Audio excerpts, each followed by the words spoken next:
Hey everyone, I'm gonna start the new Archon Quest right now.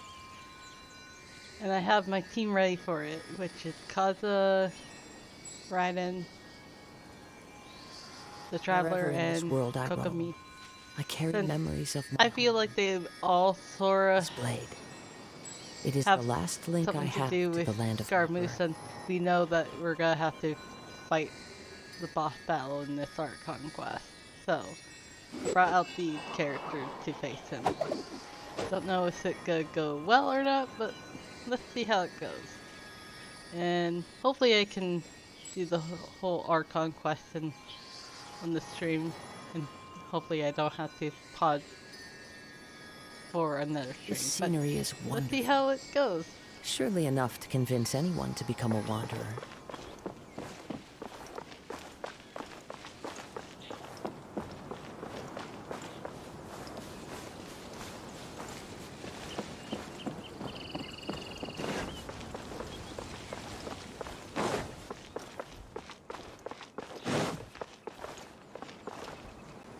Candace, we're here!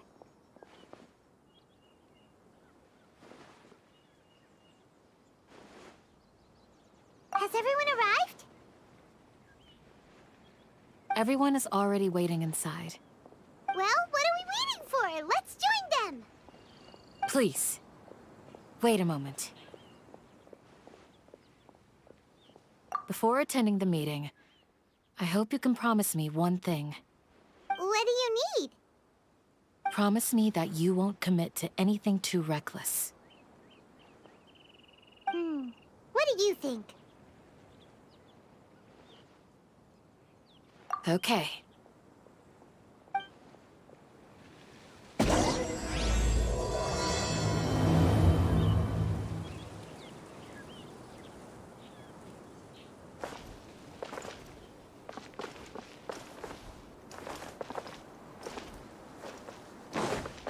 Put this here. I think it's here, right? Time to go. Yes, it is.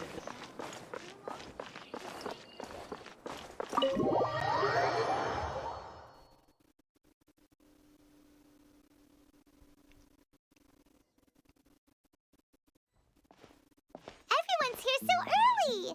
But why isn't anybody talking? We already discussed things a bit. Hey, where have you been? I've missed you two. Are you ready? Very well.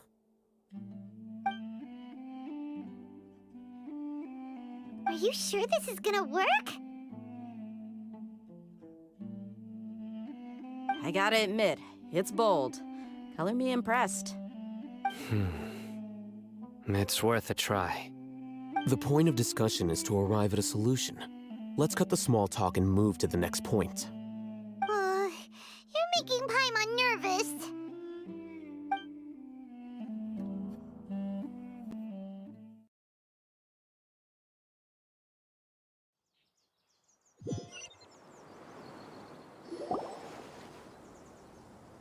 You're finally done. I have some other stuff to take care of. Catch you all later.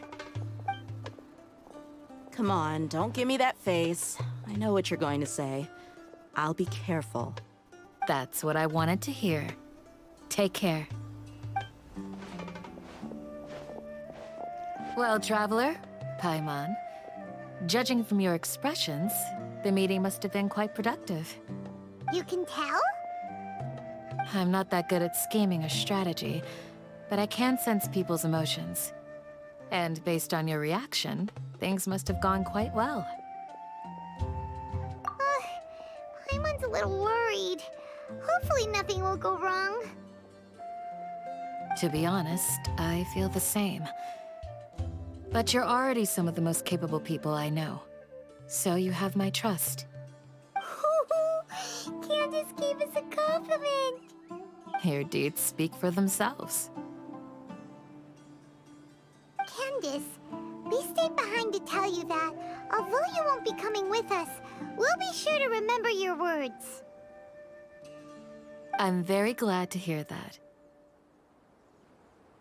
I've said the same thing to everyone here today as I said to you when you arrived. Your safety is the most important thing. Only when you're safe can the plan be successful.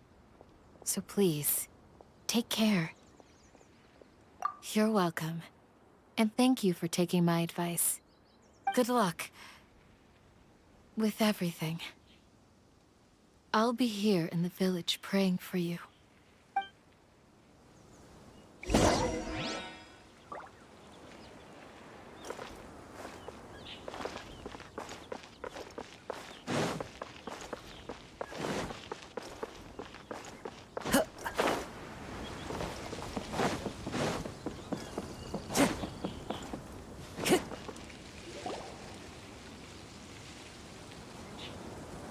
Sounds good. I'll go make some preparations. Okay. I'll hate them! Have you finished saying your goodbyes? Yeah!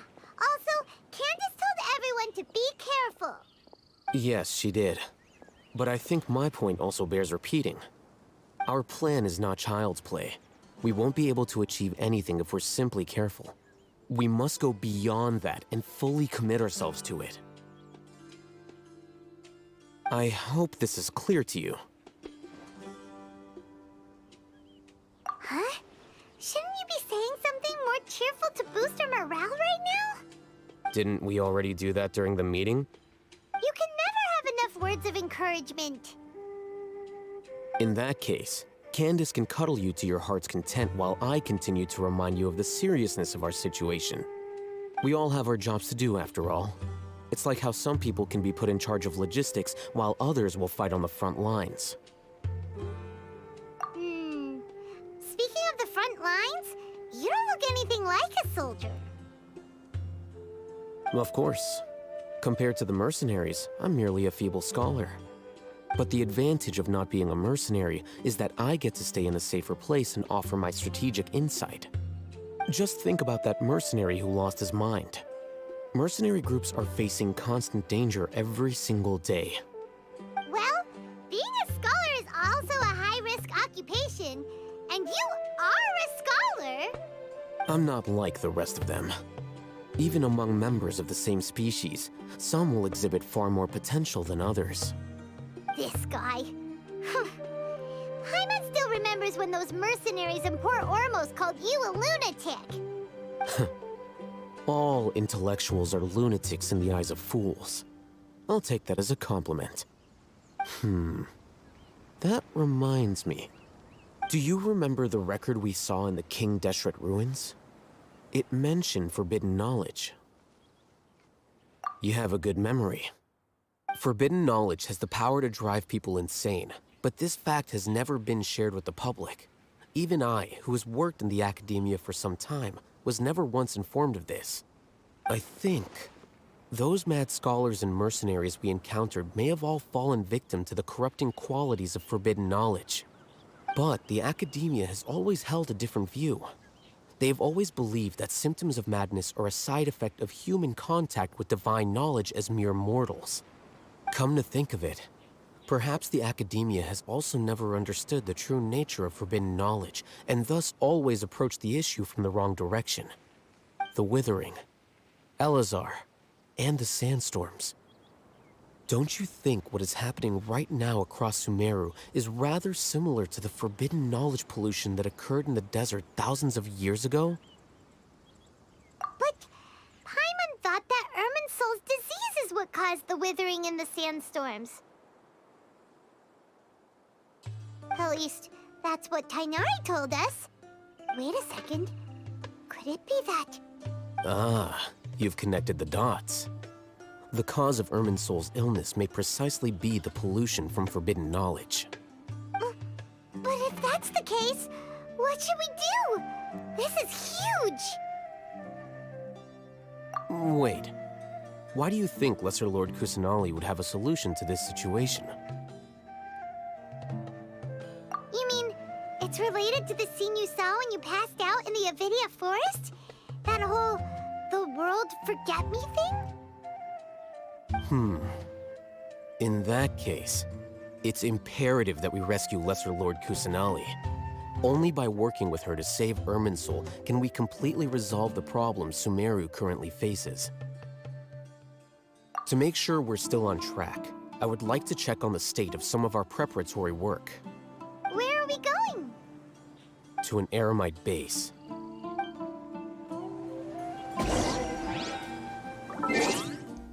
Okay, where is that? It is down there.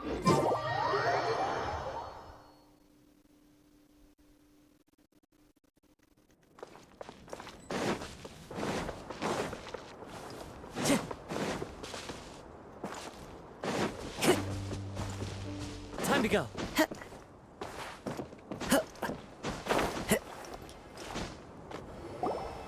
Oh, you made it. Huh? What are they doing here? I gave them some technical work to do. Ah, it's the scribe. And is that the traveler I see? How's the work going? Ah, yes! We have fixed the devices according to your instructions. One of them is already ready for use, while the others are still under repair. Aren't those devices for canned knowledge extraction? What are you doing with those? Look here. Huh? More canned knowledge? Are you going to put more weird stuff into her head again? What's that look on your face? Are you scared?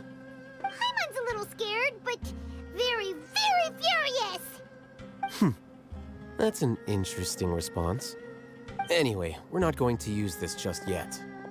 As I mentioned during the meeting, this knowledge capsule contains a decree I drew up in the past. The academia should also have their own copy. And according to the plan we just came up with, Traveler, I want you to record something into this capsule. Do you believe we can save Lesser Lord Kusanali? Good. Conviction is the most important part of all of this. Now, please get ready and put on this device. You want us to record our conviction into the knowledge capsule? Yes. Paimon is still really worried. I understand, but trust me, Paimon, this is something we have to do. It's best if you can do as I say. Because, to achieve this impossible task, it sounds like you'll need to fool your own heart first. Although it may feel like a trick, self-encouragement may be the most important tool we have. Paimon can see the point you're trying to make. Imagine this.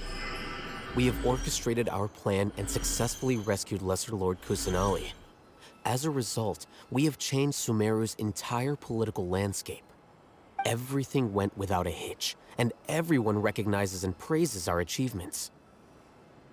Now, open your eyes. Here. What's this? Read it out loud.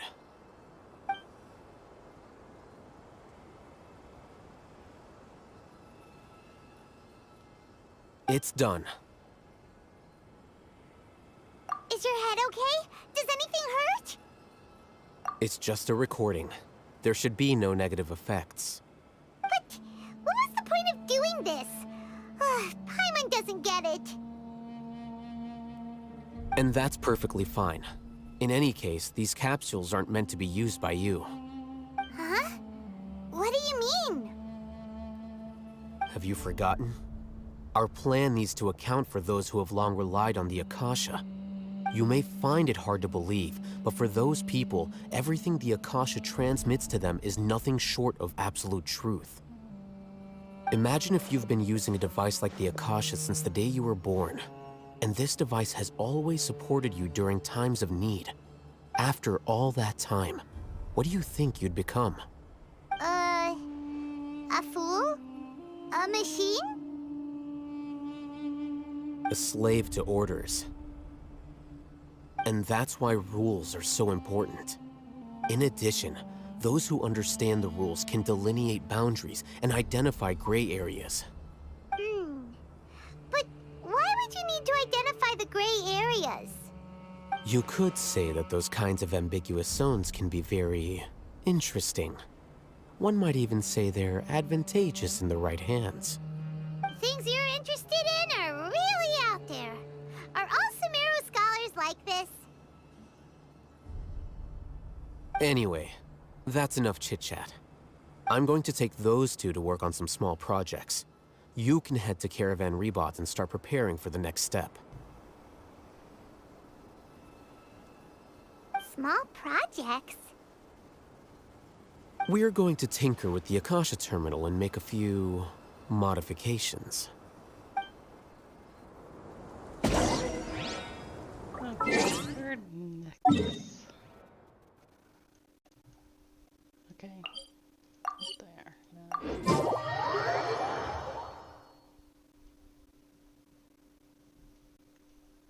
Clear weather all around brightens the heart. I thought we agreed on a plan.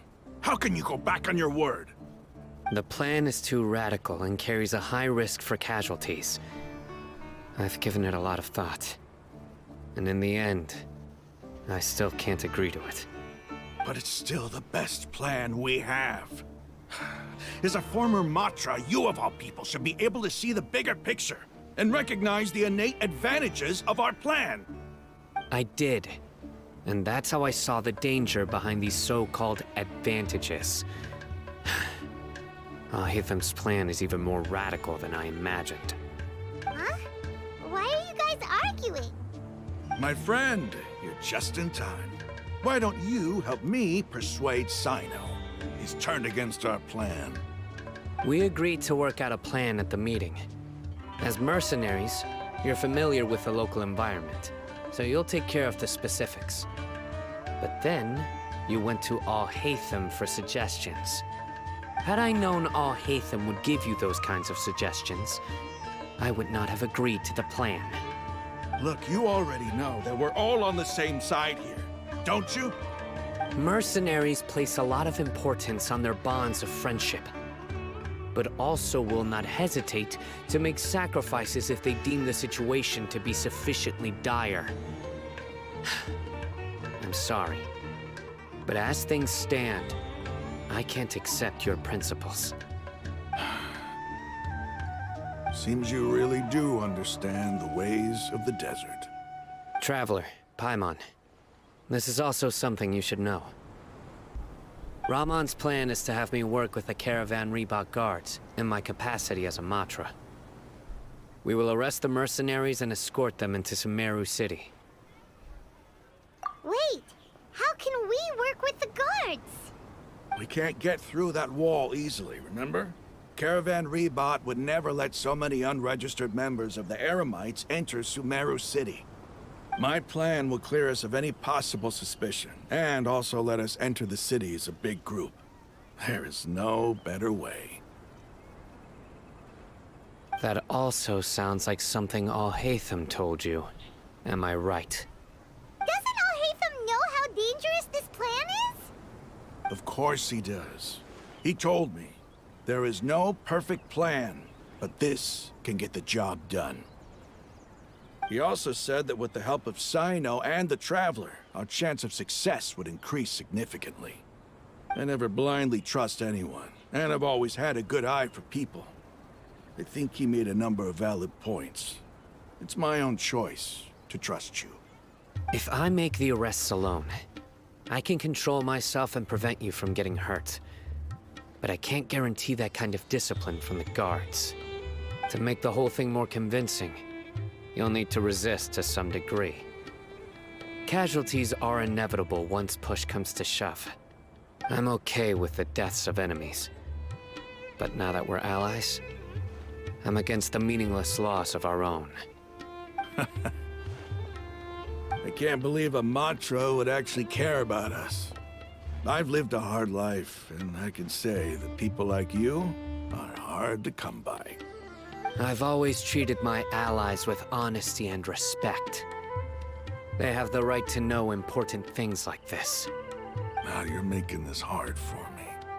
Hey, is there something we can do to help?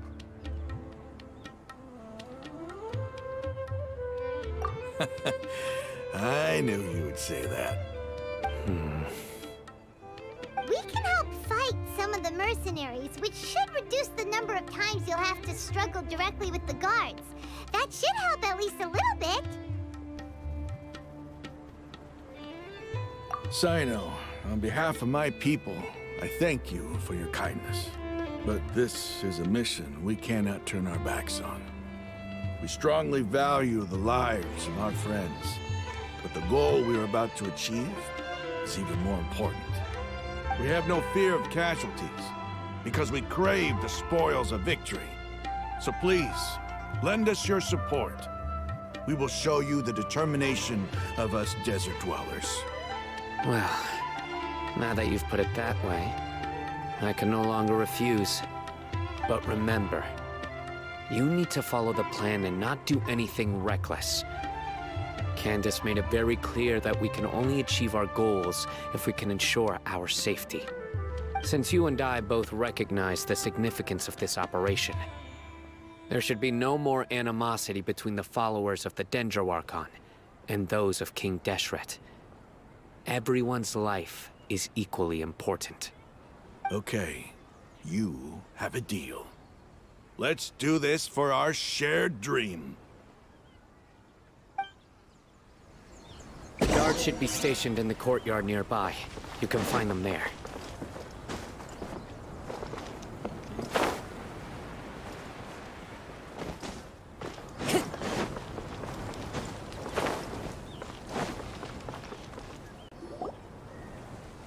Guards! General Mahamatra! To what do we owe the honor? Keep your voice down. This is a secret operation. I'm going to arrest a large criminal gang near this location. According to the Academia's Guide and Regulations on Secret Operations, I have the right to ask for the cooperation of Caravan Rebot. Ah, of course, of course. Mahamatra Sino's order is the Academia's order. Just let us know what you need. But who exactly are you planning to arrest, and how many people are you expecting? Depending on the scale of this operation, we may need to report it to our superiors. They're a squad of Eremites whose number is comparable to Ain el Akhmar in Port Ormos. They're involved in the theft and resale of supplies from the Academia. As many as Ain el Akhmar? This should definitely be classified as a joint operation. Then I suggest that you report this to your superiors as soon as possible, and treat it as a top priority desert operation. I will need personnel. Got it. Please wait a moment. I'll contact them immediately.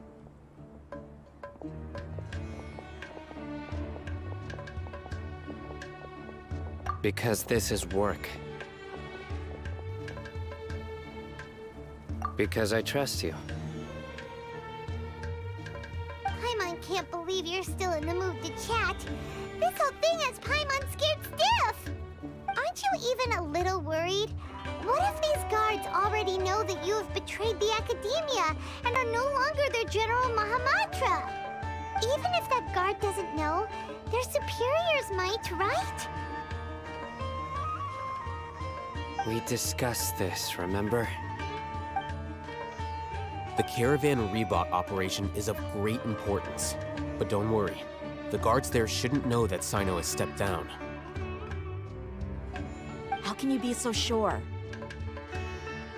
First, the other Matras still don't know why Sino has left, which proves that the Academia has been covering up the matter. Second, this is a crucial moment for the Academia's God creation plan. If something were to happen to the General Mahamatra, it's bound to attract a lot of unwanted attention. No matter how you look at it, they don't seem interested in sharing the news of Sino's departure. A reasonable inference. I agree. Which brings us to our next issue. I'm sure some of you have been wondering if the prediction function of the Akasha will affect our operation.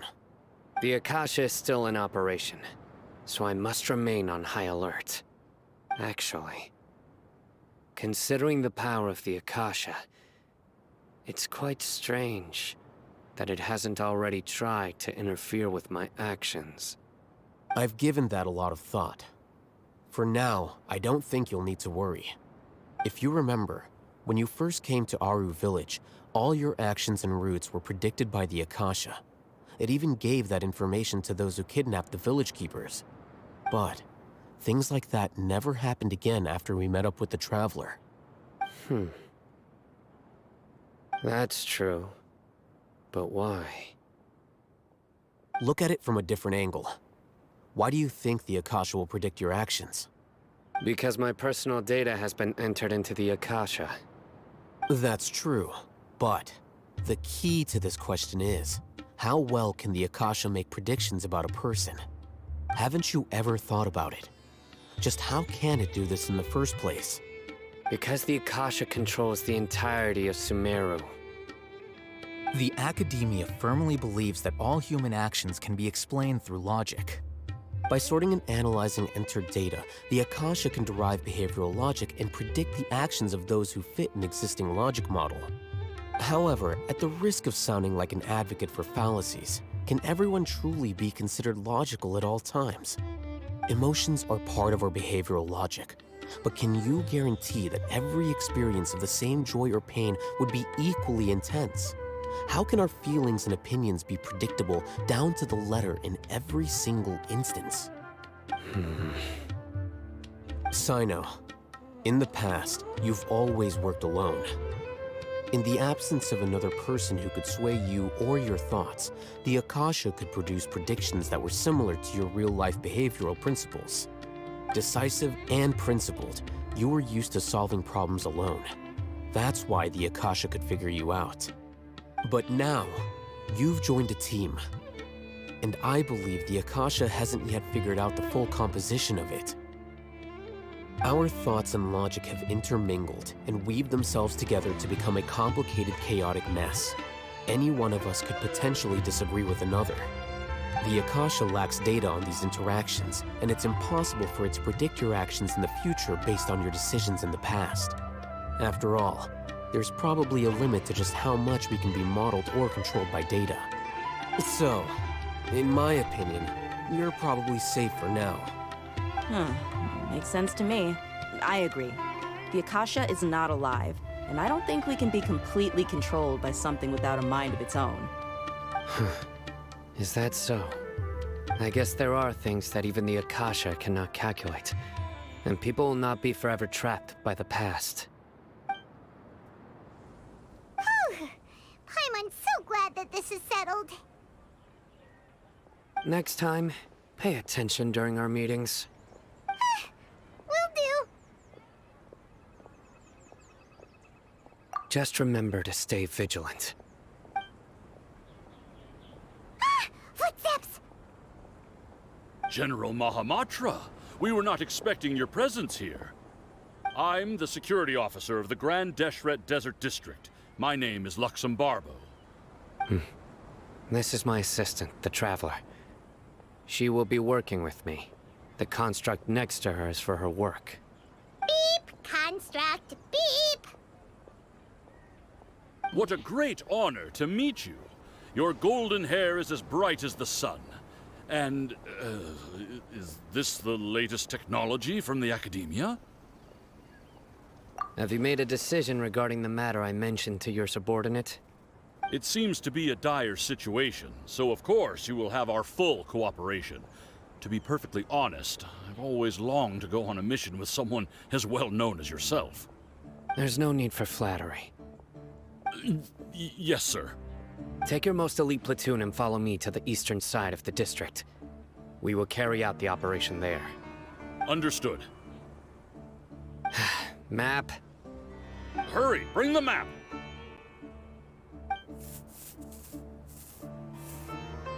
In 2 days, we will engage Rahman's Eremites and capture all of them. Any questions about the time or location? None at all, sir. Good. See you then. Yes, sir.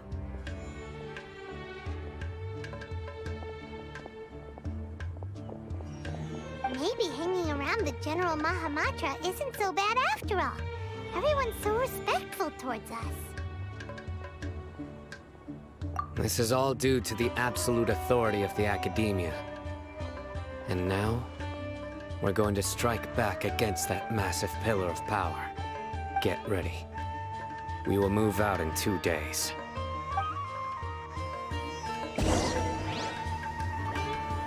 That was a lot of dialogue. Okay.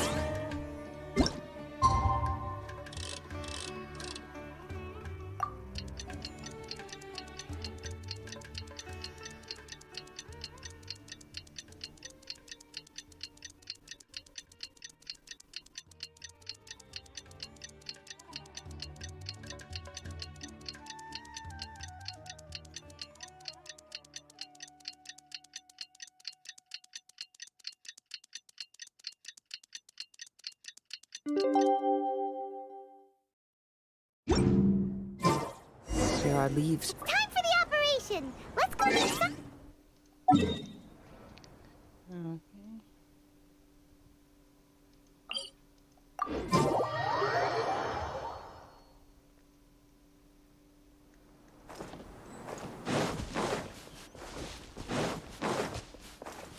Time to go.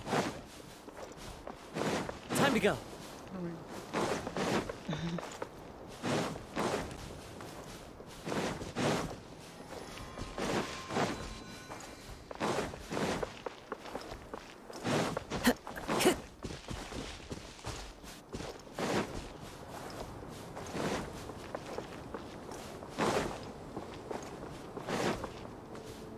Look! Over there! Our helpers have arrived already! Let's hurry over! Wait a moment. Ah! Oh, it's you! You're my assistant, remember? Being my assistant, you must stay with me. Now let's head over there. It's General Mahamatra and his assistants. We meet again. You're here early. It's to show how important we think the operation is. Since this is a big case for the Academia, we are prepared to give it our best. I'm glad to hear your sense of resolve. Remember, we must capture them alive. They are our only leads for the case. If they die, we will be unable to continue the investigation. Understood. Everyone! The Eremites are approaching from the west! Make preparations and be ready for combat.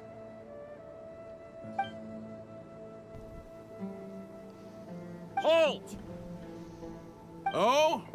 What a warm welcome! What do you want? Judging from those shiny weapons in your hands, it seems like you're not interested in a deal. Rahman, the Academia has caught wind of your smuggling and illicit sales. If you value your life, I advise you to surrender.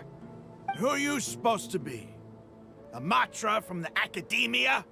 I can't believe you came all this way just to catch us. I'm not here to talk. Oh. Nobody's given me this much time of day since I became a mercenary. Brothers!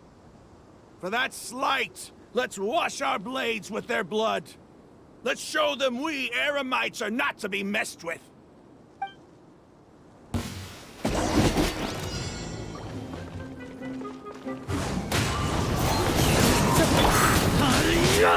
There is no escape!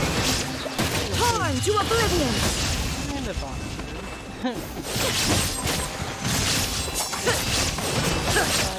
Illusion shattered! Allied. Long time. I guess.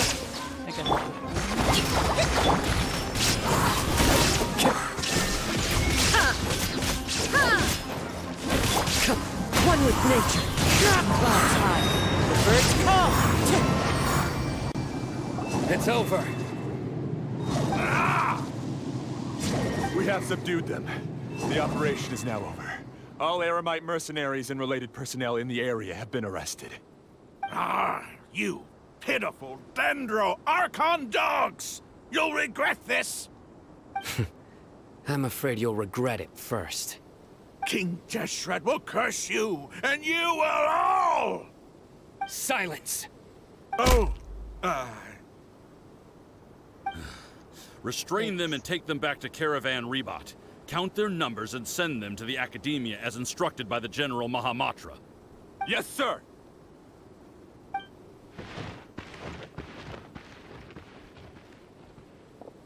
Mahamatra Sino, I will now take my leave. If you need further assistance, please come to Caravan Rebot and ask for me. Understood. You are dismissed. There they go. Let's talk elsewhere.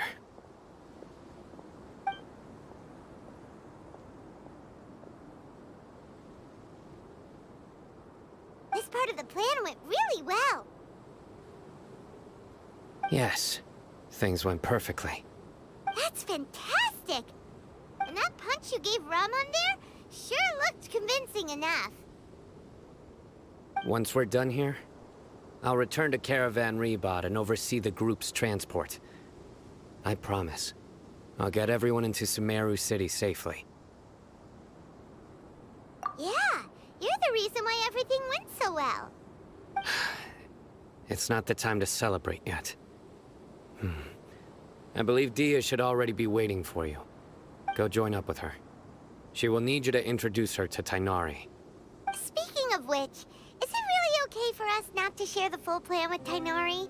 What if he'll feel miffed about it and refuse to work with us? I have a very close relationship with Tainari. Given how well we know each other, I believe my message alone should be enough to bring him to our side. He knows I won't make jokes about things like this. If we need help, Tainari is the best option. Get ready for the next phase of the plan. Don't keep them waiting.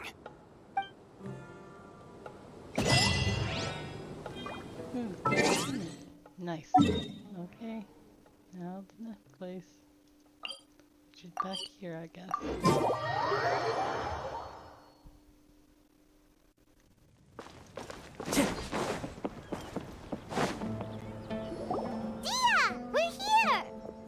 It's about time. Didn't you say our part of the plan is the most important of all? And here you come rolling in late. In the time it took you to get here, I already did 5 laps around the place, downed 7 drinks, and even did some clothes shopping. Sorry. We didn't mean to keep you waiting.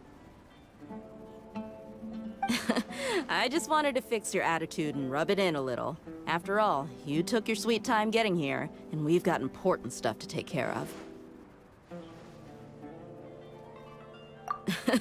I just like seeing that serious look on your face. All right, I'll stop. All joking aside, I'm glad you're here. Let's get moving and take care of this as soon as possible. But where should we start?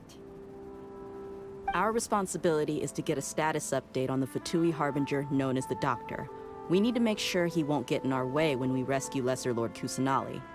Dealing with an institution that controls all of Sumeru is already hard enough.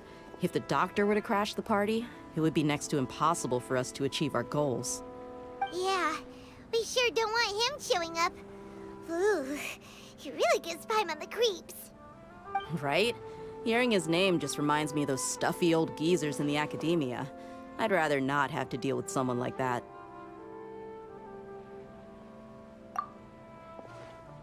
According to the plan, we should first go to Pardis Di and ask for Forest Watcher Tainari. If all Hatham and Sino's sources are solid, then we can be sure that Tainari still has the Academia's trust. So, we'll find Tainari and convince him to get us the latest intel on the Doctor. Then, depending on what we learn, we'll make any necessary adjustments to our plan. The sages have placed spies everywhere on the other side of the wall. I'll follow you as a bodyguard. You should be honored. I don't offer my services to just anyone you know. But Paimon thought mercenaries would do anything for Mora. That's certainly true. But when multiple employers are vying for your services, you should always go with the best offer. Let's see. If I were to charge you a bill, I guess I can apply a discount. How much more do you want? I was not sure we can afford it. How much do I want? Hey, how about paying me with a smile? What do you say? I haven't seen you smiling much recently. If you ask me, someone like you must look lovely when they smile. Come on, give me a smile so that I can be less worried. Looking good. I hope this pretty smile will become our lucky charm. There are many kinds of smiles. but only a truly joyous one can bring blessings to others. Let's consider this smile a down payment for our future victory.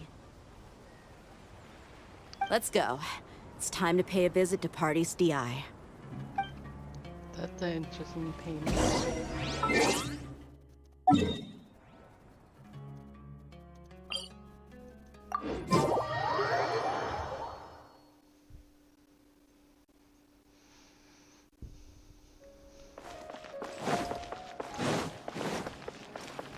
Time to go. He's over there! Let's go say hi!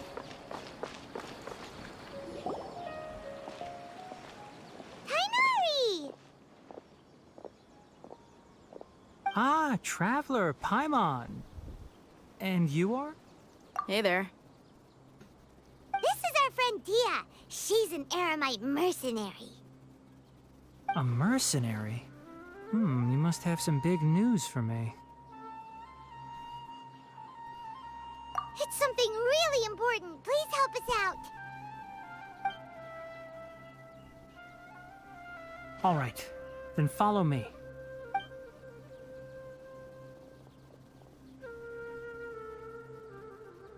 This place is better. We won't be disturbed by any passerby. Okay, what is this important thing you want to ask me?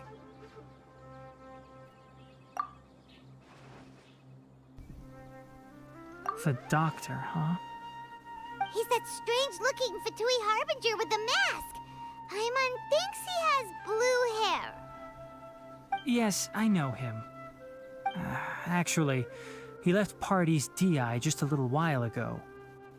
He left already? Yeah, he came looking for me. Can I ask what it was about? Sorry to ask you like this after having just met, but your answer is very important to us. For now, all we can share with you is that your friend Sino is working with us. Sino, you say?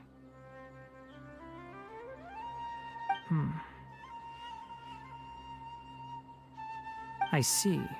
So that's why he hasn't been at the Academia. Okay. I will answer your questions and will assist you any way I can. You don't have to tell me everything that's happened. Sino's name really does work wonders. You're not even a little worried that we might have made it all up? Despite having just met you, I can sense that you're the serious type. Between you, the Traveler, and Sino, none of you strike me as the type that would conspire to deceive me. You don't need to tell me anything you don't want to. I'll also get straight to the point. The Harbinger you mentioned came to me because he wanted to take the scholar Hypatia away with him. Hypatia? Why would he want her? And what do you mean by take away? Is he planning to leave Sumeru? Yes. He told me his return to Snezhnaya is imminent.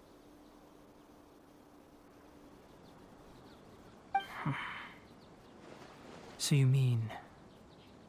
you're leaving this place soon? Indeed. Otherwise, we could have perhaps talked a little more. I was just about to set out when I remembered something important. To that end, I made a final trip to Pardis Di. Let me ask, have you been taking care of a scholar by the name of Hypatia? Your sources are accurate. No doubt because you recruited many informants. But you're right.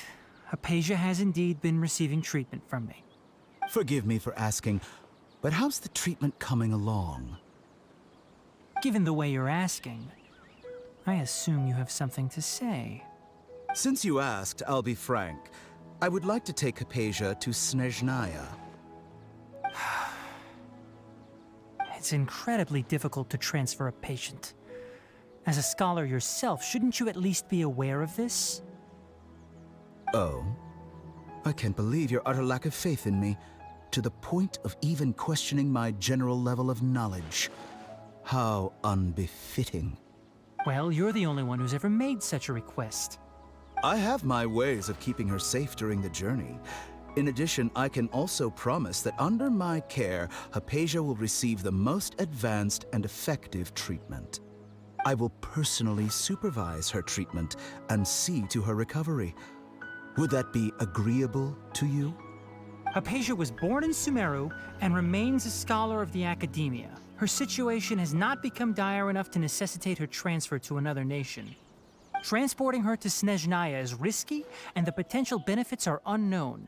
As the person currently responsible for her treatment, I cannot possibly sign off on this transfer. Your suggestion is rude and reckless. I'll pass.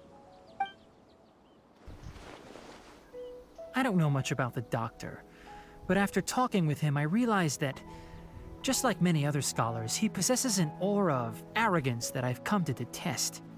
It's not so much that he's looking down on others, but more that he's so confident in himself and his abilities, to a point of near insanity. I would never refer a patient to someone like him. I prepared myself for a protracted battle of wits, and was really surprised to see him just give up on the topic.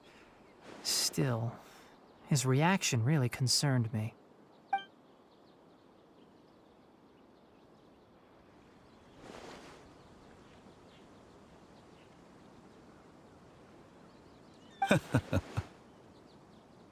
I see, I see. Of course, your opinion makes perfect sense. You're still young, but already quite stubborn. I must say, you are not like what I had expected. Under normal circumstances, I wouldn't just let you off the hook like this. But unfortunately, I'm in a hurry today, what with Her Most Noble Majesty the Tsaritsa calling for our return. Luckily, there is still some time left for me to take care of everything before I leave. It's just as the Academia said, you're a responsible and gifted scholar. Sadly, even with all of that, you're still lacking a bit of shrewdness. And that's also why people like you can never realize that sooner or later, everyone must pay the price for what they've learned.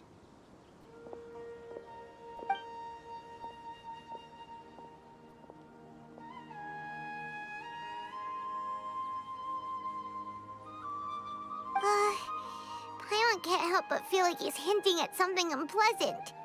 He asked a question, yet didn't care for my answer. Perhaps I'm nothing but a talking rock in his eyes. He never came off as malicious, but an utter lack of compassion permeated throughout our conversation. From his tone, I can sense that he's always looked down on others.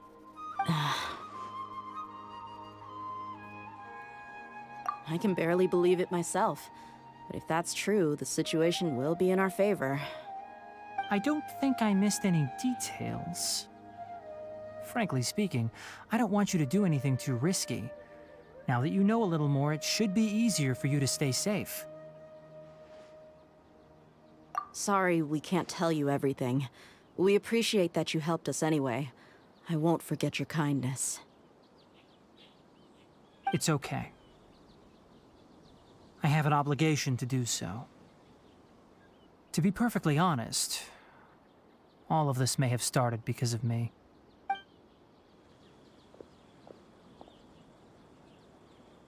Recently, my master wrote several letters to me, asking me to return to the Academia and assist him with his research.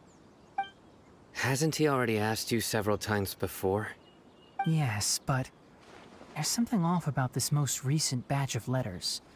The handwriting and tone are both familiar, but some details have been omitted. My master will occasionally leave a few dots on the back of the letter.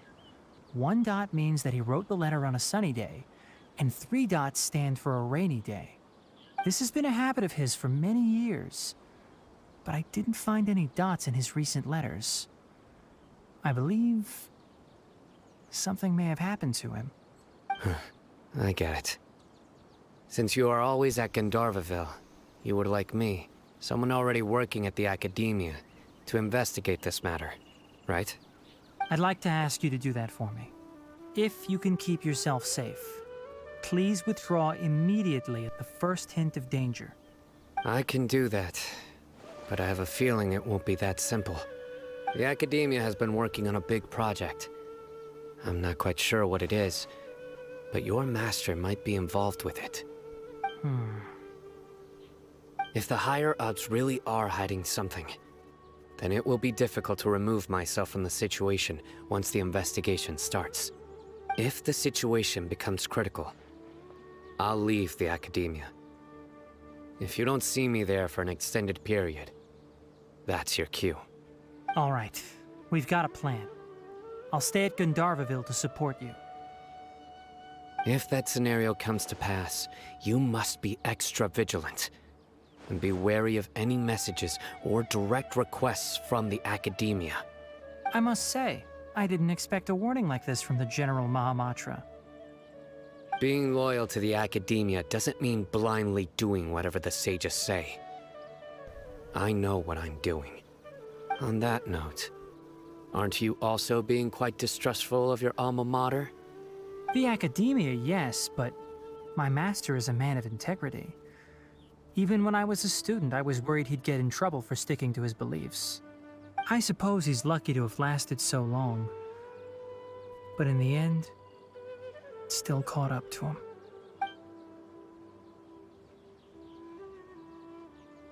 I see. So you noticed something was up with the academia from the very beginning. This may well be how Sino became involved in all this. In that case, I must keep my promise and help you however I can. Also, if you run into Sino again, please help me pass on a message to him. Trust your own senses and experiences. I think this may be something he needs to hear right now. Okay, we'll find a chance to tell him. Thanks. Right. Now let's go hunt down this Harbinger. Oh, by the way, which way did the doctor go when he left Pardis Di? That way. Gotcha. Thanks so much. We'll be on our way.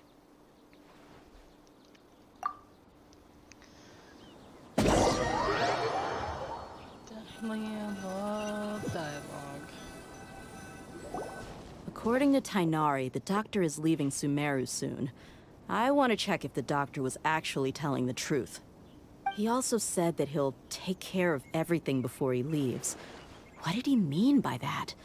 We need to be extra careful when dealing with a person like him. Just to be safe, let's chase him and see what we find. But we have no idea where he went. How can we start chasing him? We'll do it the mercenary way. I'll find leads as we go. All you have to do is just follow me.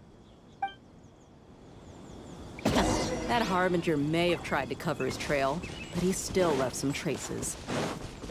Or perhaps he never even thought about concealing his whereabouts. Maybe that's just how arrogant he really is. Yep, we're headed in the right direction. The traces are still fresh, but there's no sign of his entourage.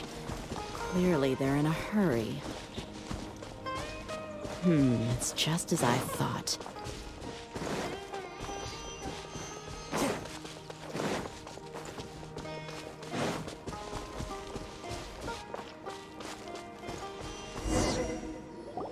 We can stop here.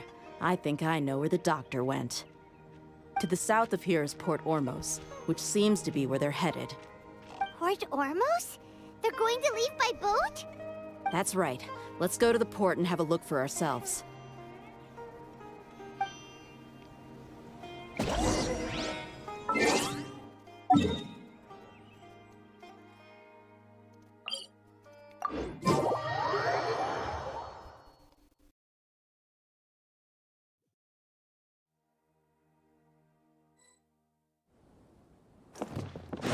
Time to go.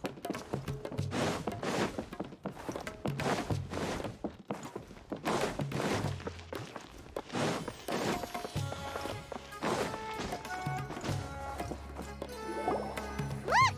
Fatui soldiers! Thanks to Dia's tracking skills, seems we found the right place. Shh!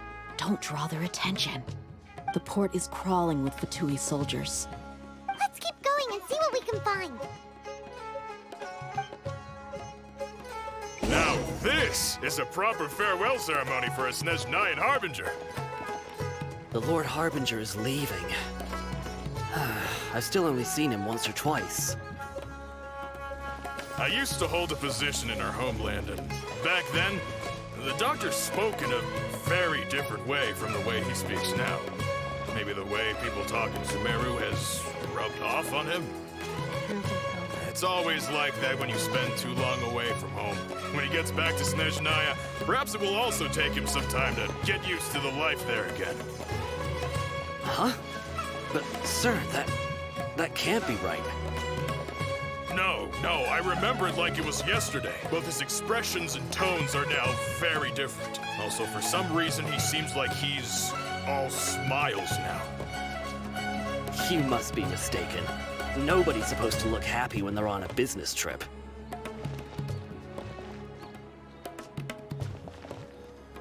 The doctor is on that boat. So he told the truth after all.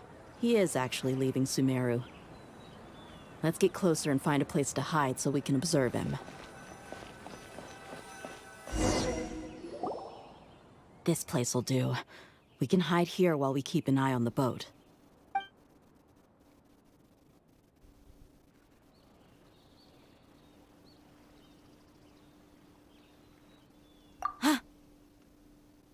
Uh-oh. He saw us.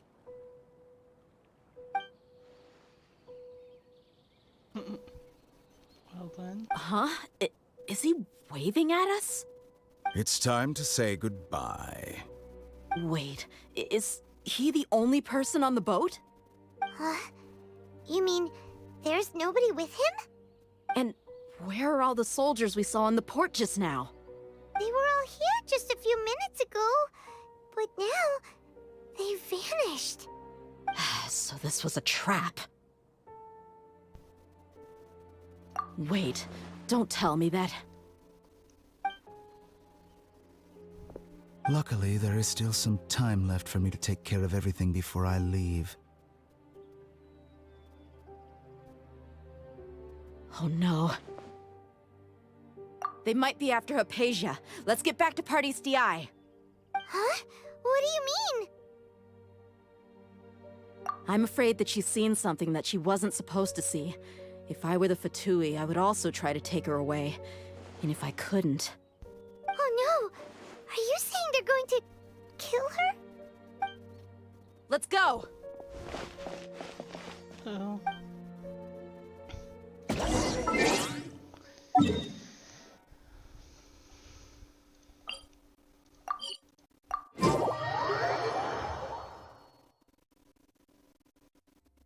Pardees Di is not a place you Fatui can just show up and do as you please.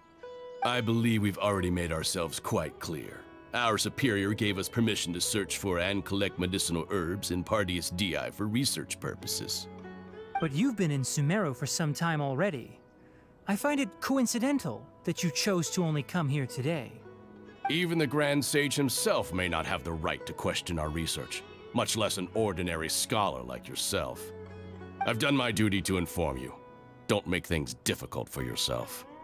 It would seem that my words have fallen on deaf ears. You can keep trying to deny it, but coming to Pardees Di now? I'm pretty sure you're not just looking for herbs. With all due respect, your baseless speculations will only lead to unnecessary trouble. Well, you only have your Harbinger to blame. He knows nothing about keeping a low profile. I may be staying at Pardees Di as a scholar, but that doesn't mean I'm no longer a forest watcher. It is still my duty to protect the peace and safety of the scholars who have contributed so much to Sumeru. Then it seems our conversation has hit an impasse. No one will lay a hand on you, Hypatia. Not on my watch. Are you alright? I'm fine. These Fatui have really crossed the line. Time to teach them a lesson. There's no use resisting! Give us Hypatia! Keep dreaming! Yeah, Tainari, beat him up! The wind knows. As one with wind and cloud! Allow me! This! Covenant of the Deep! The doctor's orders are absolute! Yeah? You've been someone's lapdog for so long that you don't know anything else now!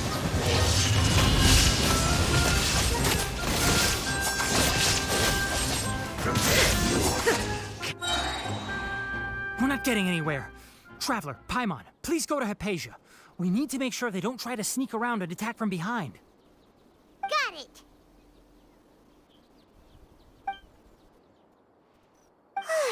Hypatia's still here. Doesn't look like anyone's broken in.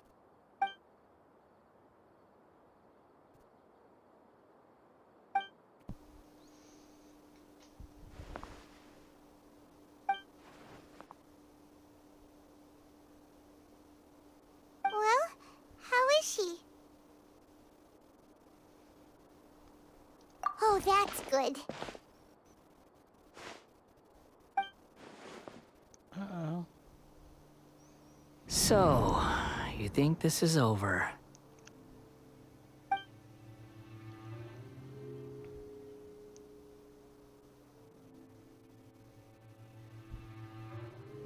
What? The Balladeer is here?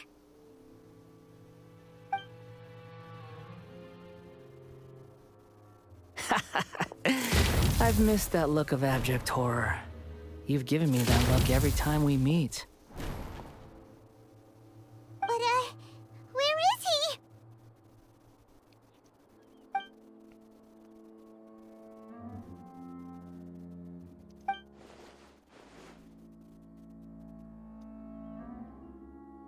I can hear all of your thoughts, you know. Don't you remember? I already saw you the first time you came to Party's DI and made contact with Hypatia. I didn't need to do anything. It is her honor to be able to connect her consciousness with me. Who are you talking to? It can't be the Balladeer, right? That's impossible. I know you must be curious.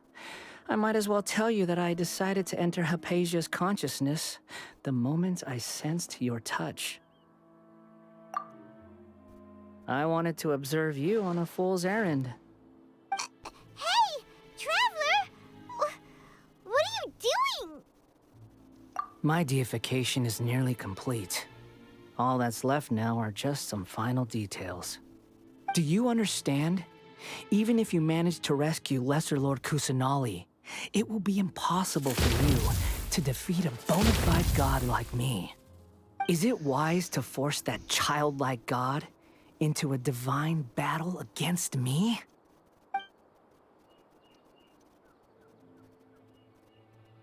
Scholars consider the God of Wisdom to be the sum total of their faith. It's how they can justify reverence for a god as they construct it. But this also shows that humanity's worship of gods is a combination of blasphemy and exaltation. It's truly laughable.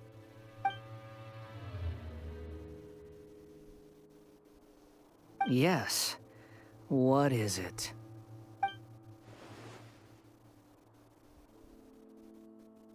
Yeah, I'm in a good mood, which is why I'm talking to you like this.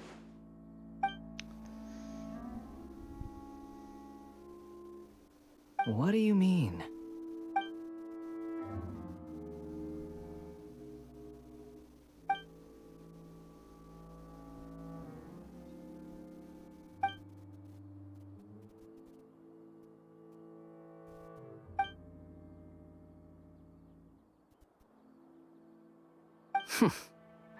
Those words almost make you sound like a friend who actually cares. But you're wrong. I'm different from all of you. I was born to become a god. My entire life up until this point has just been a meaningless routine. Just think about a sheet of paper. By itself, it holds no meaning. The content recorded on it is what gives it value. All I had recorded down before were some painful memories and boring human feelings. Such senseless drivel should have been erased a long time ago. Indeed, to me, the sight of you fools in your futile struggles is far more amusing. Tell me, just what has this world done for you to protect it with such zest and conviction? I'm connected to your consciousness, so I can hear what you're thinking and sense the depth of your determination. This is a good conversation we're having. So here's a word of advice. Let go of your misguided guardian complex. You know nothing about the truth. It'll be for your own good, as well as everyone else's. Humans are a species that can only find bliss in ignorance.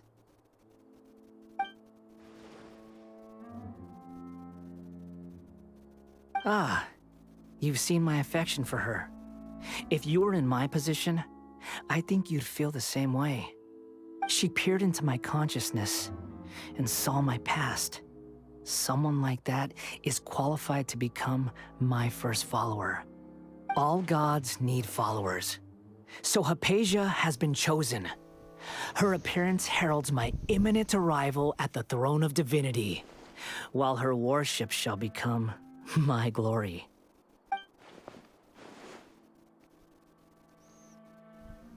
You're doubting me again? No matter. Soon, you'll know what kind of authority you're challenging.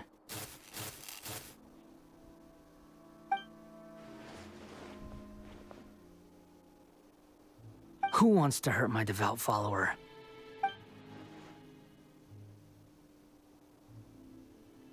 The doctor wants to hurt my first follower?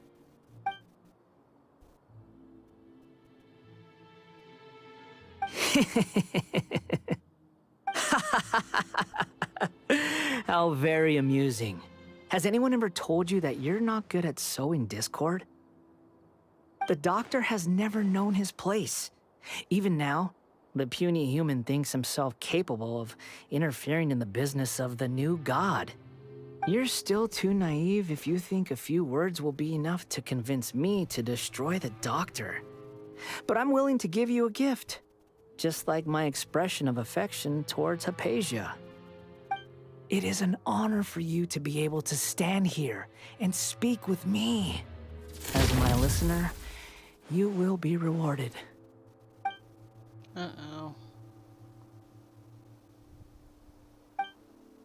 Both good things and bad things can be called gifts. After all, gods have never needed to be reasonable. Ah!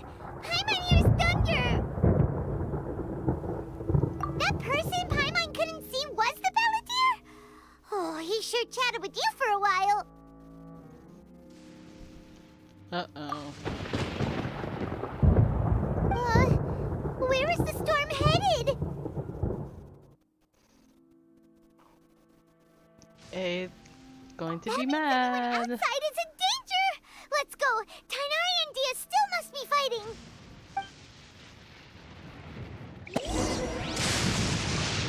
Yep, she's not happy.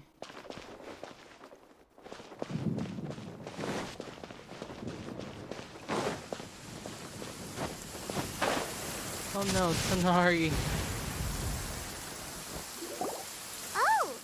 Have the Fatui retreated? Hey! What happened to you? He's hurt. I'm fine. Oh, Don't move. I've seen eremites get struck by lightning before. You need to rest. Struck by lightning? We were fighting, and just as things started looking grim, the weather suddenly became extremely strange. Lightning started attacking everyone, almost as if it were alive. Luckily, there were only two of us, and both of us were nimble enough to dodge most of the strikes. There were a lot of Fatui, though, and they were being torn to shreds by the bolts of lightning. With that, dang, all the Fatui soldiers were forced to retreat. Well, it's all right. My wound aside, a son. You look like you've seen something unpleasant. Is Hypatia all right?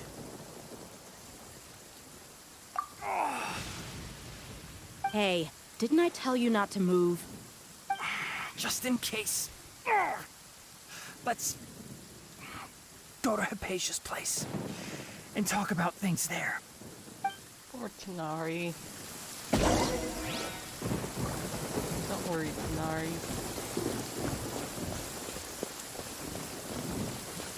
Jeremy's mother to take care of him.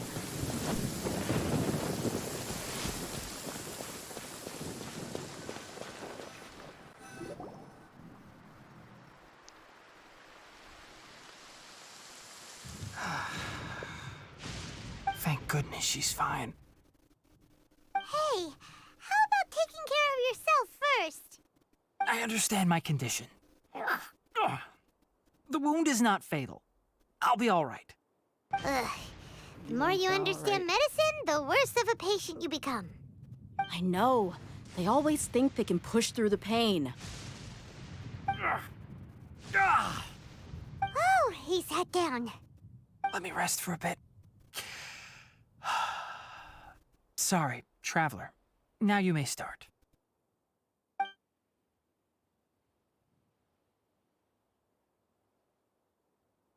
So that's what you were talking to the Balladeer about? Oh, Paimon can't believe what he's thinking. The Academia's God creation plan. How ridiculous. That sounds, ambitious, I guess? Anyway, this is all way beyond me. As long as I can enjoy every day with a drink in my hand, tasty food in my stomach, and a good night's rest, that's enough. I'll only work when I have to. I must be the least ambitious person who's ever set foot in Party STI. Don't say that. I haven't even thanked you for your help back there. Don't mention it. Well, if nothing else, all this proves that the doctor really did have some urgent matter to attend to and left Sumeru in a hurry.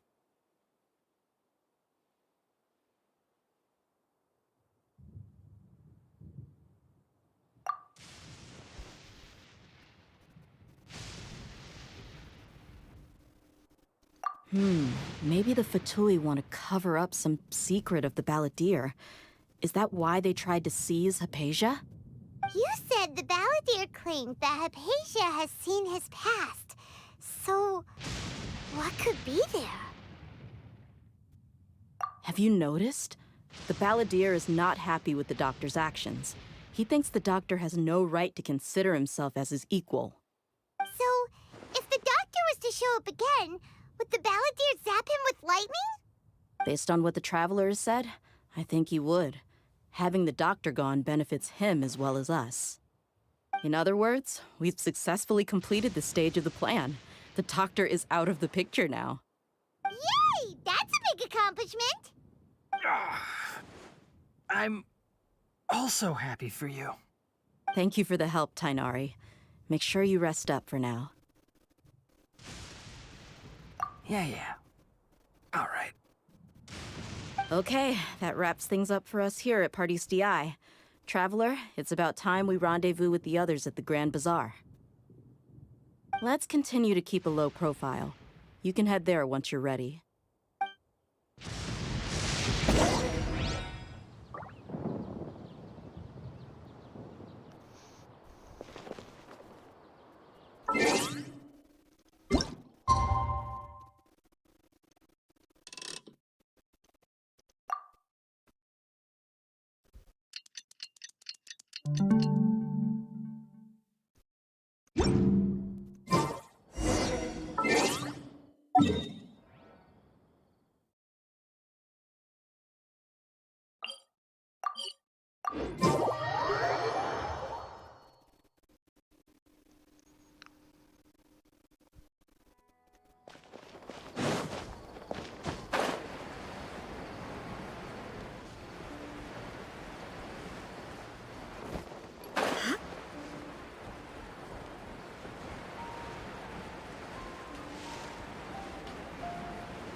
All right, everyone is here. How did everything go? Any luck with your missions? Let's report back one by one. I'll start first.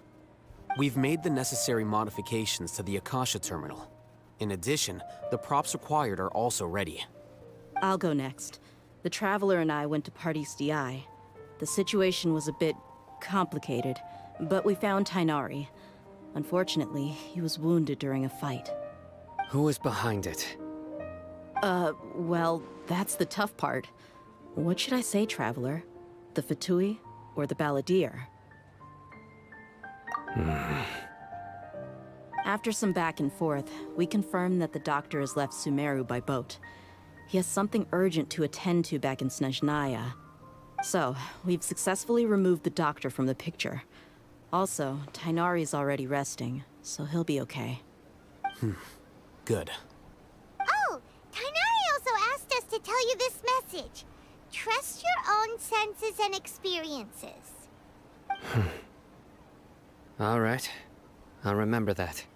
Everything also went smoothly on my side. The Eremites should have arrived at their destination by now. To avoid alerting the quarry, they will stay there for now. I can't believe you actually got so many Eremites into Sumeru City. It's all thanks to Rahman and his brave team, as well as their bold strategy. It appears to have been very effective. I'm glad to hear it. Well, is that everything? Okay, this meeting is adjourned. Huh? Wait, you mean that's it? Well, what else is there to discuss? Shouldn't you end with some words of encouragement? You know, to fire us up now? Personally, I'd rather we all go home and get some rest. I'll hate them. Ugh. Oh, and if you wanted someone to say something to that effect, then I must reiterate that I'm here to strategize and not to lead. So you should find someone more suitable to do that.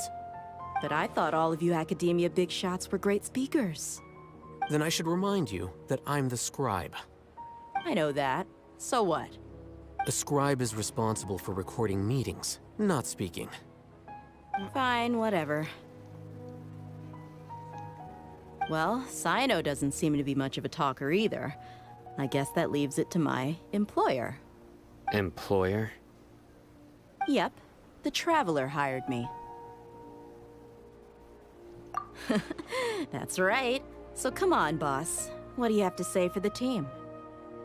Yeah, say something to boost morale.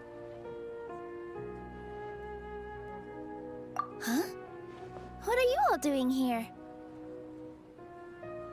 Oh, it's Nilu! Hey, everyone. I'm not disturbing you, am I? Not at all. I was actually just about to go find you. Judging from the group and all your serious faces, you were discussing something important, weren't you? But you also look like you're up to no good. Seems pretty interesting. Welcome, Nilu. Would you like to join us? Huh? Join you? You mean, you also want to discuss something important with me? Yes. Something very important. Nilu, are there any breaks in your performance schedule in the upcoming days? Huh? Wait, you're seriously inviting me?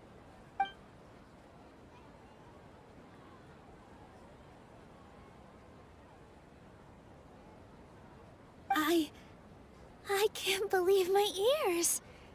You are truly the bravest and most passionate people of Sumeru, well, that I've ever met. Ahem. Oh, right. The Traveler and Paimon are not from Sumeru, but you are awesome as well. That's right! I must admit that I'm a little scared, but I'll try my best for Lesser Lord Kusanali. If I can somehow use my abilities to help you, then count me in. Remember, believe in yourself. Okay. I'll get my friends at the Grand Bazaar to help us tomorrow. Just remember not to say too much. Be discreet. Yep, you got it. All the preparations are done. Now, can we finally conclude this meeting? So, have you thought up what you'd like to say, boss?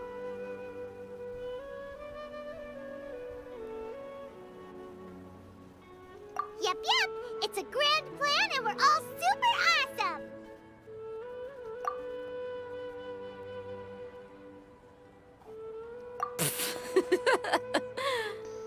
Well said.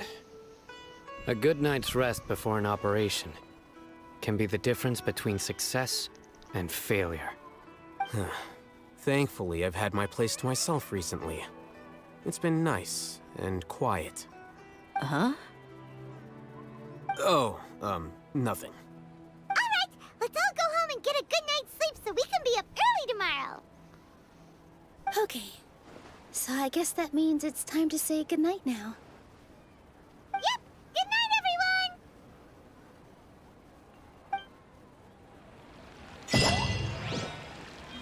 Yay, and there she is.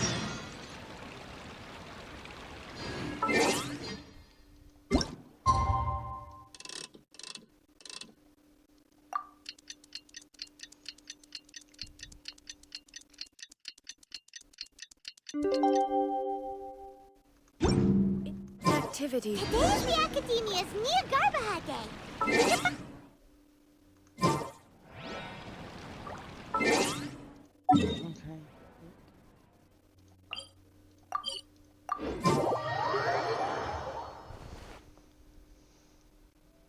Hello, you two.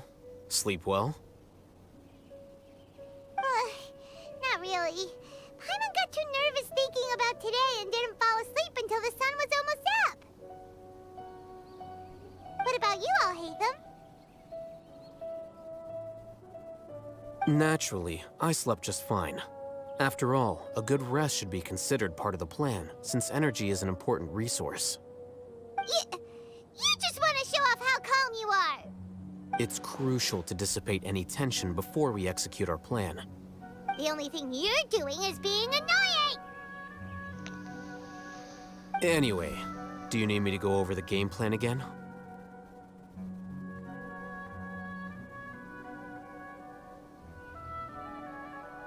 Our target is Grand Sage Azar's office. Everyone in the Academia knows that's where the Grand Sage's console is. Only they can operate it. Many restricted commands and operations are executed via that console. I'm sure that console has a way to free Lesser Lord Kusanali. You know, Paimon's been thinking, what kind of technology could let the sages imprison even a god? That isn't something they could have accomplished with their scholarly talents alone. In the Sanctuary of Suristhana, there's a device of Greater Lord Rukkhadevata's that she once used to isolate herself while meditating.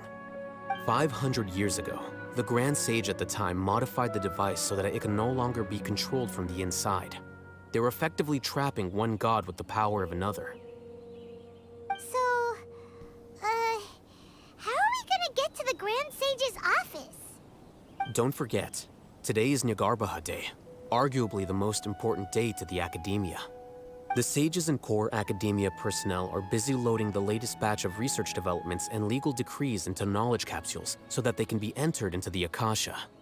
All the Darshan's researchers have their noses to the grindstone, and the Academia's grounds are flowing with all sorts of people. It's the perfect time for an infiltration.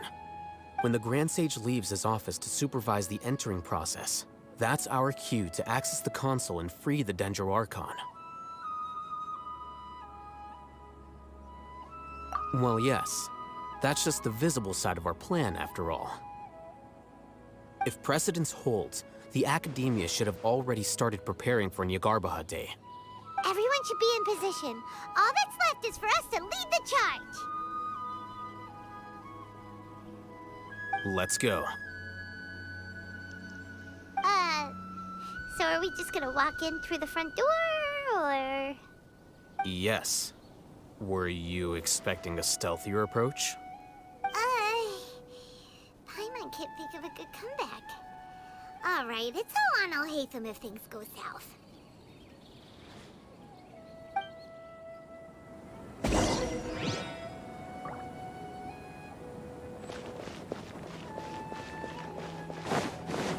Let's see how it goes.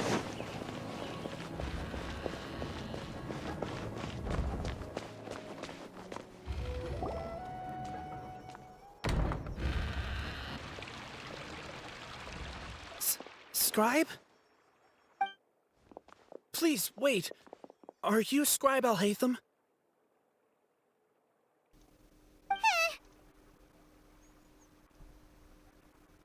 That's me. Is something the matter? I'm in a hurry. No. I was just surprised to see you here. I had heard that the sages were looking for you not long ago, but I didn't know what for. And, also, please don't bring outside guests into the academia. Outside guests? How did you arrive at such a conclusion? Your groundless inference shames the Haravatat Darshan. What did you say? I'm the top student in Haravatat, and I earned 3rd place at the last Inter-Darshan debate. Don't look down on me! That wasn't my intention. As your Haravatat senior, I just assumed that you possessed a greater aptitude for critical thinking. Look, based on what you already know, the purpose of my return and the reason they're here should be obvious. Is that so? Wait a moment. Let me think. Don't tell me the answer. The sages search for you. A blonde-haired traveler. Outside guests. So, from the start, the sages weren't looking for you, but this traveler? And you were gone from the academia for so long because... Hey, shh. Yes, you've proven yourself as the top student in Haravatat. I surmise you've arrived at the correct conclusion. As I expected. Please, forgive me. I wasn't thinking clearly just now. Thank you for getting me back on track. It's nothing. We'll be on our way then. All right. Thank you for your contributions to the academia, Scribe.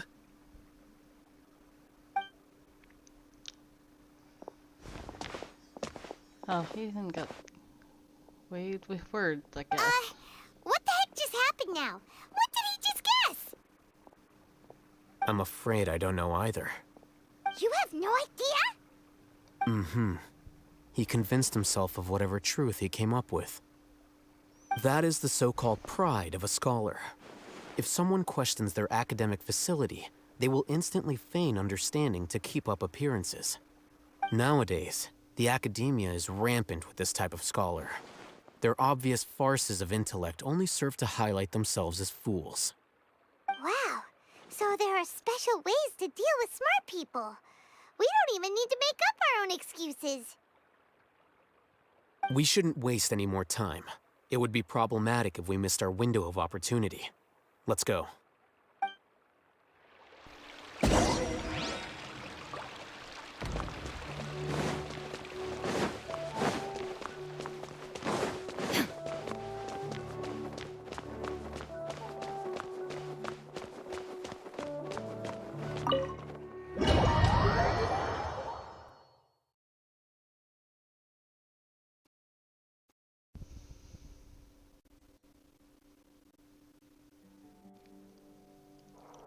Is this the Academia's library? Indeed. Known as the House of Dana, it is quite possibly the most extensive special collections library in Teyvat. There are a lot of students going through here. Is it really okay just to waltz right in? The Academia marches to a fast beat, especially since it's Nagarbaha Day. They're all occupied with their own matters. Just act natural. Now, hurry along.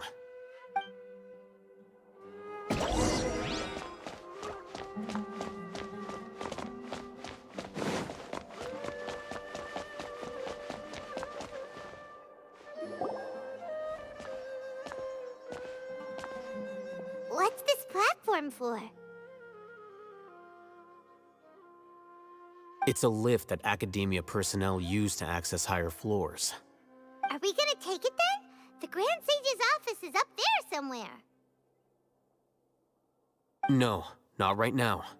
We can't guarantee that we won't run into the Great Sage. Let's step back and observe for now.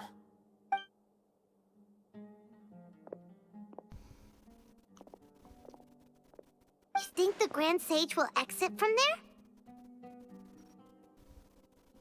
after he does, we'd sneak past him? Oh, Paimon thinks that's really dangerous. Who knows?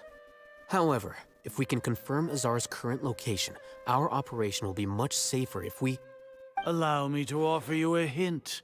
If you wish to know his location, look behind you.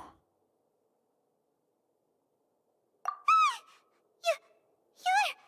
What's Grand Sage Azar doing here?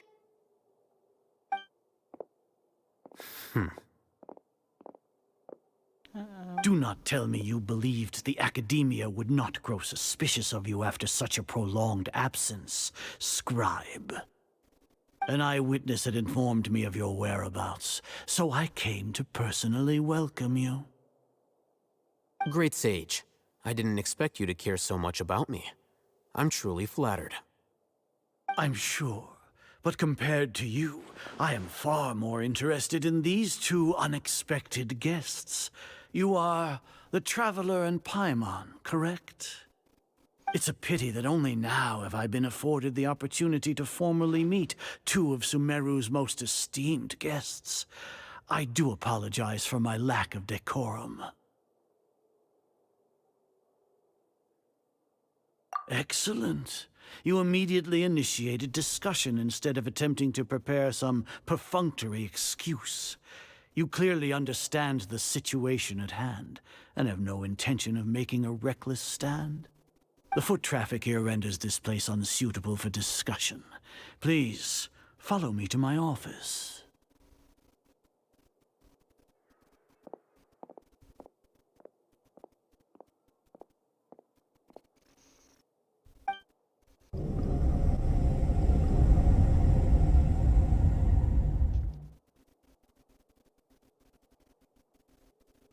This place is crawling with guards. There's no way out for us. All right then, Traveler. What did you wish to discuss with me? Today is Niagarbaha Day, so I still have many responsibilities to attend to. There is little time for idle chit-chat before I detain you all. You seem to know quite a bit about our endeavors. If that is so, then you should be praising our great work, rather than using your trivial misgivings in a futile attempt to sway me. Trivial? Then tell me, what do the Fatui want from me? Worthless. Those are all completely worthless. Benefits, divine power. These materialistic words do nothing but debase our great work. Creating a god. Yes, we are using human wisdom to create a god. If humanity cannot attain omniscience and omnipotence, then we shall create a god to reveal them. This is the pinnacle of human wisdom. We shall regain a god's guidance at long last. No longer will we flounder in the interminable void of consciousness and knowledge. Even Ermin's soul will be freed from its plight. For our nation of scholars, this is the ultimate aspiration. No cost is too great to realize it.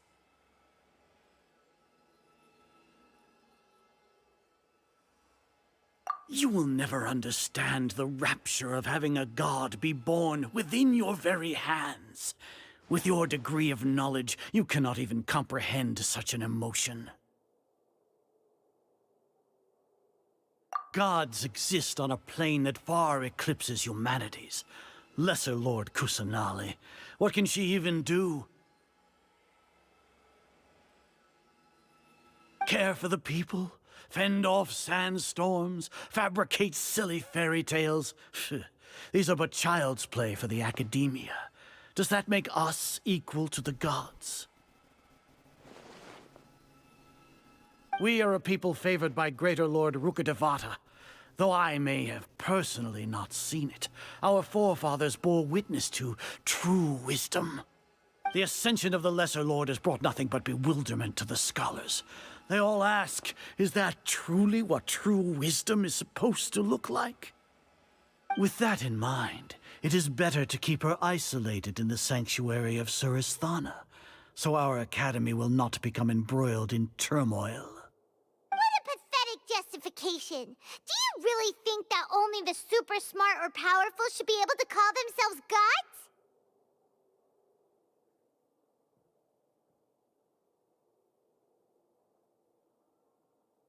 As per your judgment, Grand Sage, they are indeed dangerous individuals. Not only are they acting against the academia, but their ideologies have the potential to lead scholars astray. Looks like there really was merit in my assignment. Alhaitham? Are you talking about us? Anyway, I've brought them to the academia as ordered, but it took some time and trouble. Oh, that reminds me. Here's the investigation report you had requested. It's a summary of my time spent with the Traveler, an array of information about her ready for your perusal. Wait. Alhaitham? Do you... So you're still on the academia side! We finally started to trust you! Or he playing them and still on our side.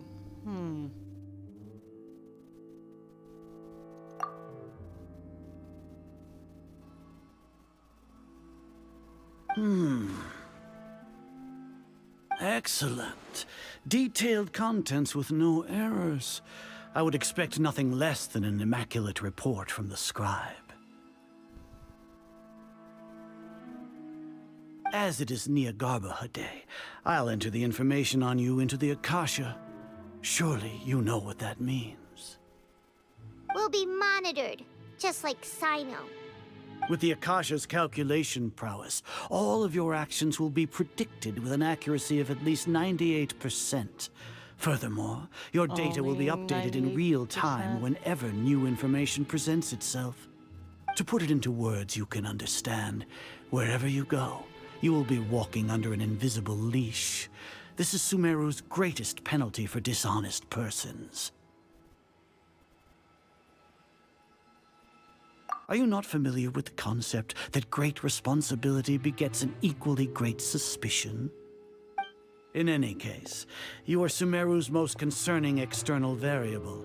Locking you down will greatly decrease the chance of any undesirable outcomes coming to pass. You're despicable! Despicable? Perhaps from your perspective, but I suppose you had mentally prepared yourselves for this, no? Your ploy was to sacrifice the Traveler here, was it not? Lord Azar, I know what you're trying to say, but I've been following your plan this entire time. Why are you doubting me at this juncture? Must I delineate your entire plan? Very well, I will spell things out. First off, I received an eyewitness report that you were spotted with the Traveler at Caravan Ribat. However, you immediately departed for the desert and escaped surveillance range. Judging by the time, you all likely encountered the truant General Mahamatra in the desert. Am I correct? Maybe Paimon shouldn't have mentioned Sino just now. The Academia had not received correspondence from its scribe for a prolonged time. You were also in the company of the Traveler, a close associate of Lesser Lord Kusanali and General Mahamatra Sino, who had defected from the Academia. With their instigation, what was the probability that you would betray the Academia? Rationally speaking, 50%? 70%? What do you think? Regardless, that's only a guess. The facts are that I've brought the Traveler right before you, and I gave you my report. Indeed, your boldness deserves praise. To think that despite status as an outlander, the Traveler is still willing to sacrifice for the sake of your plan. If I'm correct, you have a contingency plan to save Lesser Lord Kusanali and ruin our great work. Sneak into the Academia on Niagarbaha Day, using Alhaitham's status as the scribe. for there is a good chance that an opportunity to save the Lesser Lord will arise. Should your intentions be discovered, Alhaitham will turn traitor and sacrifice the Traveler, thus proving his innocence. He can then stay inside the Academia and continue searching for a way to proceed forward. As for Sino, according to the Akasha's calculations, he will soon return to the Academia and confront me in person. I suppose this is also a part of your plan?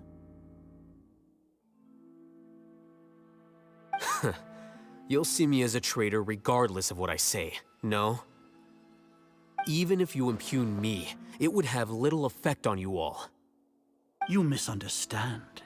Losing our scribe would irreparably damage the Academia's regular operations and the development of Sumeru's future academic systems. However, under the current circumstances, even that is trivial compared to what we stand to gain from our great work.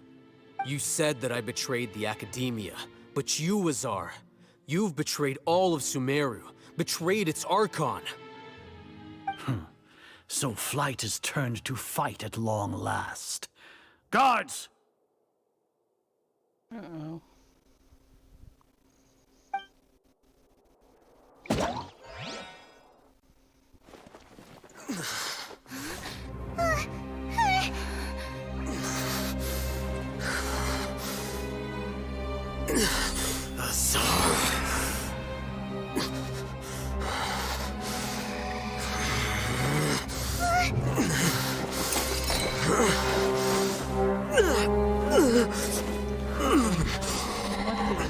Well, what do we have here? So you stole that divine knowledge capsule. Traitor! You traitor! Even the most rational scholar will yearn for the power of a god in a moment of desperation. Aren't you doing the exact same thing as me, Alhaitham? Unfortunately for you, no god will lend you their power. Azar!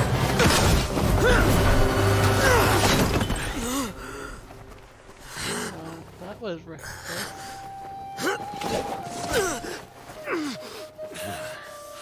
He has gone completely insane.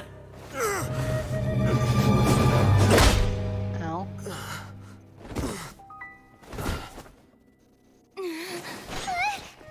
Take him to the Matra and exile him to Aru village.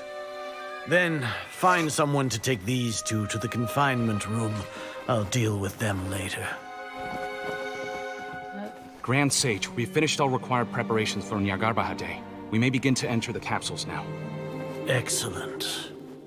You may begin.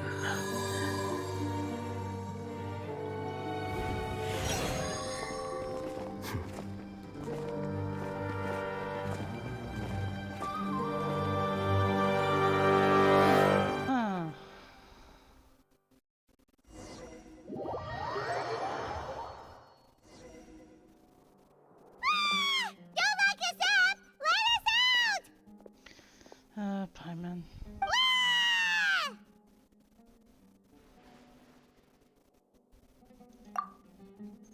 Oh, yeah. Paimon got a bit carried away there. How was Paimon acting just now? Great, huh? Everything's going according to plan so far. We made it into confinement, and Alhaitham's probably done with his part too. We even managed to trick Grand Sage Azar! Alhaitham sure knows how to cook up a plan! What are we doing next? Paimon has trouble remembering things when she's worked up. Right! Paimon thinks it went something like this. Apart from that, we still have yet another goal in the first stage of our operation, which is to send the Traveler to the confinement room.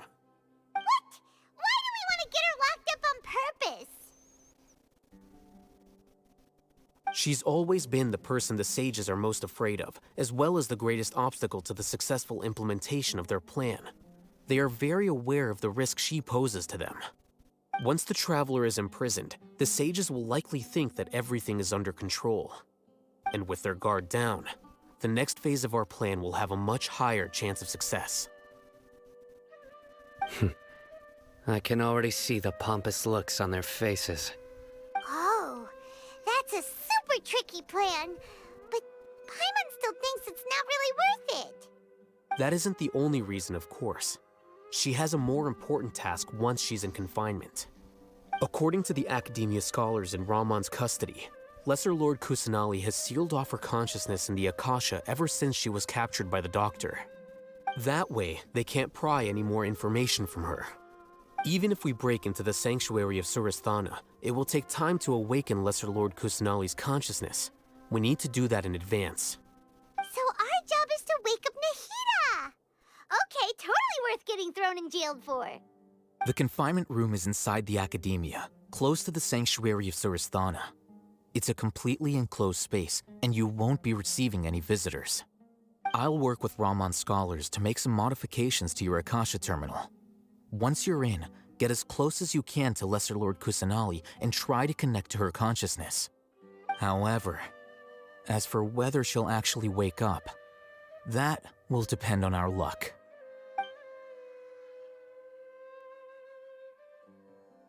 Oh, no wonder you've been wearing your Akasha terminal today. It's the one that Al-Haytham modified. Paimon thought they'd take our Akasha terminals when they'd locked us up in here. Were they being careless?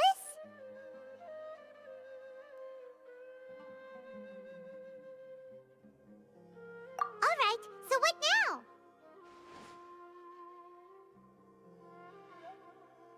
Sounds easy enough.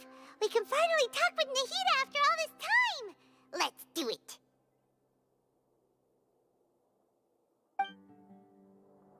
There's a light flashing on your Akasha terminal. It's almost like...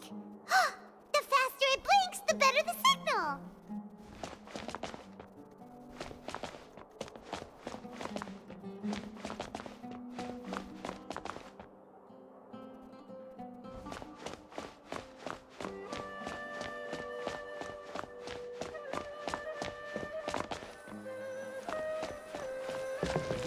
Whoa! It's Mora! Ooh, Mora! No, Paimon, we're not here to hunt for treasure.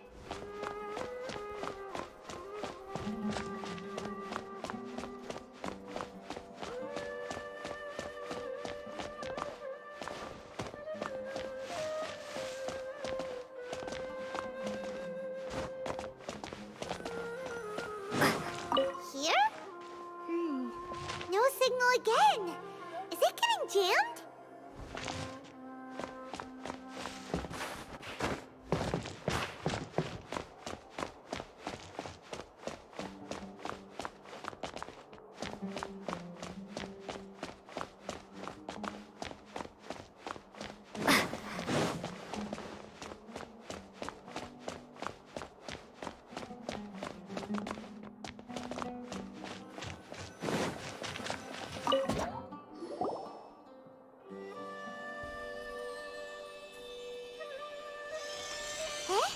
Is this the right spot? Are you getting anything? Please work.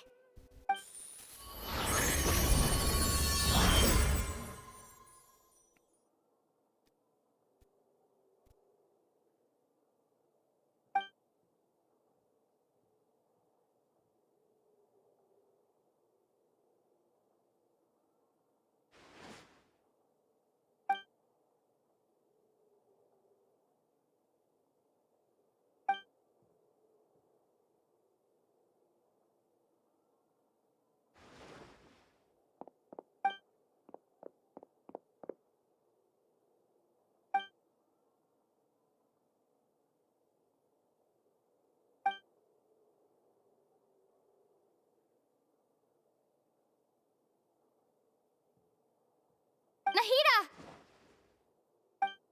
The traveler spoke. Hey, Nahida!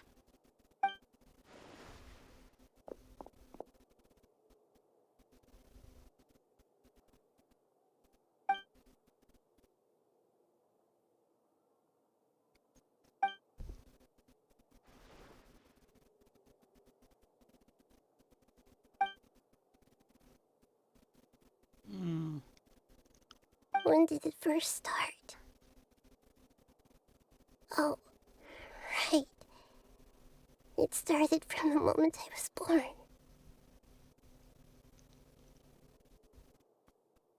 I want to become a worthy Archon. So I've kept studying. Kept listening to my people and their hearts. Kept looking for a way to save Irminsul. So I can catch up. Catch up to Greater Lord Rukkhadevata.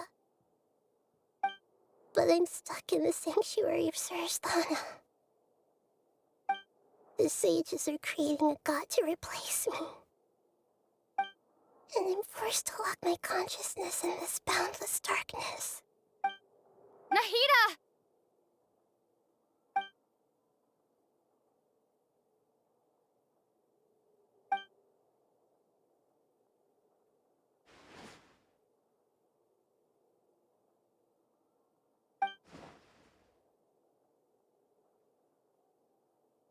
Nahida!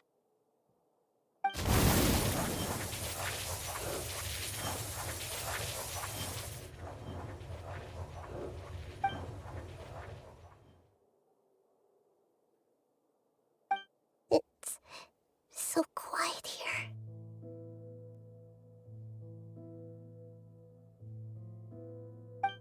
Now that I think of it, I don't think I've ever actually listened to my own inner voice. Do Archons have them? Should Archons have them? Have I been doing the right thing? Am I really not needed? How do I really feel about all of this? It's so quiet here. Since you're the god of wisdom, you've known the answers to all these questions since the very beginning, haven't you? Who are you? Whose voice is that? It sounds familiar.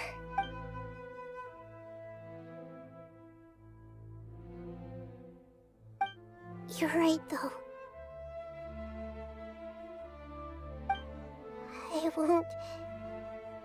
I won't ignore my own voice anymore.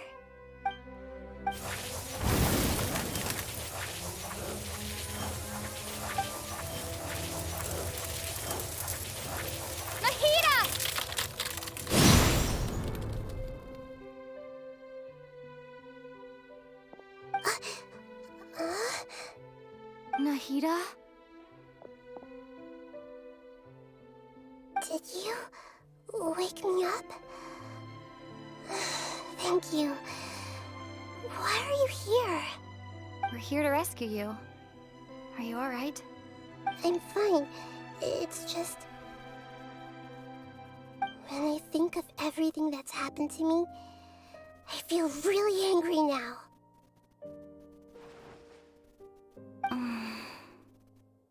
You should have been angry ages ago.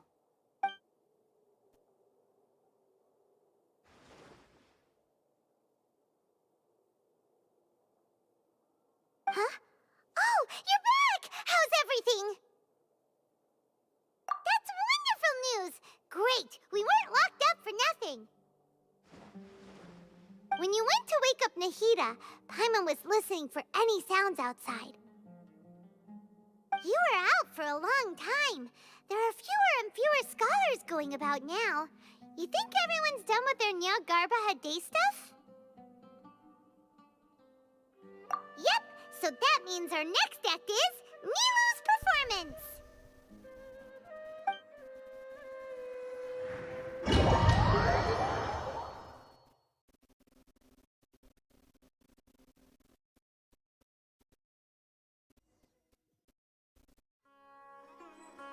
Nilu, are you sure about this? You're taking such a great risk for them. I'm sure, and I'm going. You know that I don't like to pass up any opportunity to dance, and this one is especially important. All right. You seem to have a lot of trust in them, so I won't say more on the subject. But if anything happens, the few of us here may not be able to help you. Don't worry. They've been through worse. Everything's going to be fine. All right. You know, if you really do get arrested, we'll do everything we can to get you back.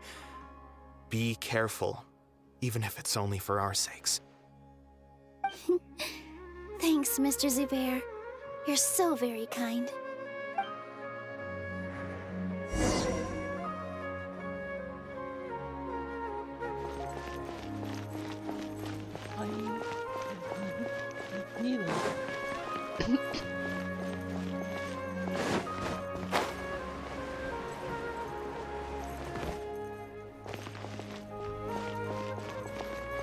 Oh, am I supposed to go up? I don't think I'm supposed to go up. Yeah. This isn't the way to the Academia. Better stick to the plan.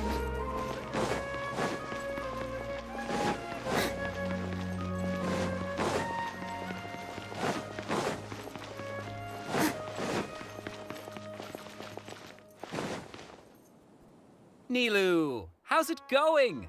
Nervous? Definitely more than usual. But it's because I'm worried I won't dance well enough. It's okay. Just focus on your performance. We'll take care of everything else. You sure know how to talk. Taking all the credit, even though we came here together to help out. Well, thank you both. I'll have to treat you to a meal after all this ends. I really, really appreciate all of your help. Ooh, that sounds great. Huh? How can we say no to that? All right, let's get back to business. Nilou, we'll be here to keep people from going to the Academia so they don't interrupt your performance. I was planning on telling them something like, the Academia's been conducting a weird experiment, and some of their test subjects escaped. It's really dangerous there, so stay away. Oh, you couldn't think of anything better? Oh well, I guess it does sound like something the Academia would do. I think it sounds great. I'm counting on you guys. Don't worry, it'll be a piece of cake.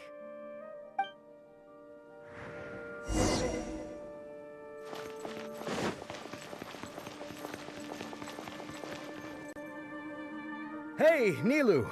Sorry, it's great to see you, but I'm really busy right now. Our Bait People Away with Yalda Candies plan is working beautifully. Do you want some candy? We have more than we can give out. Vihar, thank you so much for doing all of this. And even dressed up as the Knight of Flowers, no less. I'll pass on the candy, though. I cut back on sweets in the period leading up to a performance, and I'm about to start one. You have a point. The stage is cleared and everything's ready, so you can start your performance at any time. Yeah, thanks to you. I'm really grateful. All right, time to hit the stage. You're welcome. The honor's all mine, since I'll have such a great view of the show.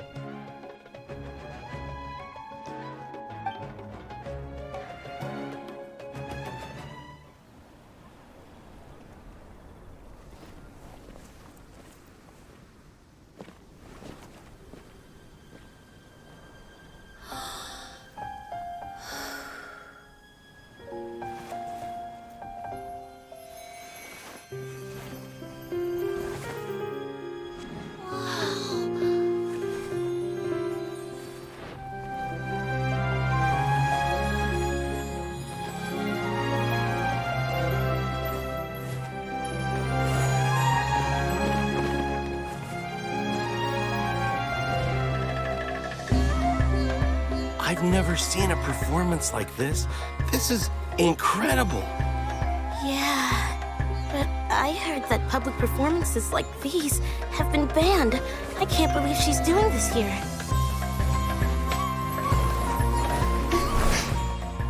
Grand Sage, there's some commotion outside. How uninteresting. Issue the new Prohibition Act from the Akasha to the guards. They'll know what to do. Do you think we should, like, stop her? Let's just watch for a little bit longer.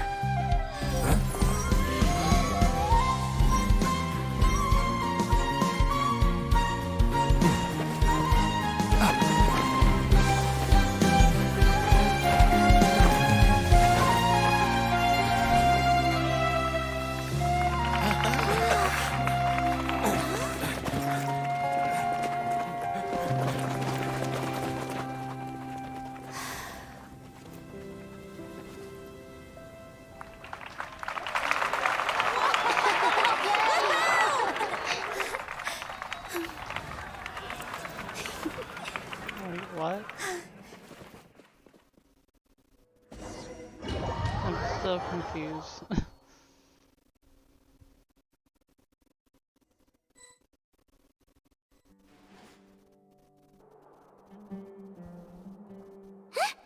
Did you hear that? It sounds like a lot of guards just ran by. Does this mean the plan has moved on to the next stage? Yep. It's great that everything seems to be going well. Come to think of it, when did Alhaitham replace the knowledge capsule that was about to be entered into the Akasha? Oh, so that's when he did it! Paimon was too nervous to notice. Speaking of, didn't Alhaitham also yoink the divine knowledge capsule from that mercenary leader in Port Ormos when everyone else was distracted? Oh, it's a time-tested trick of his.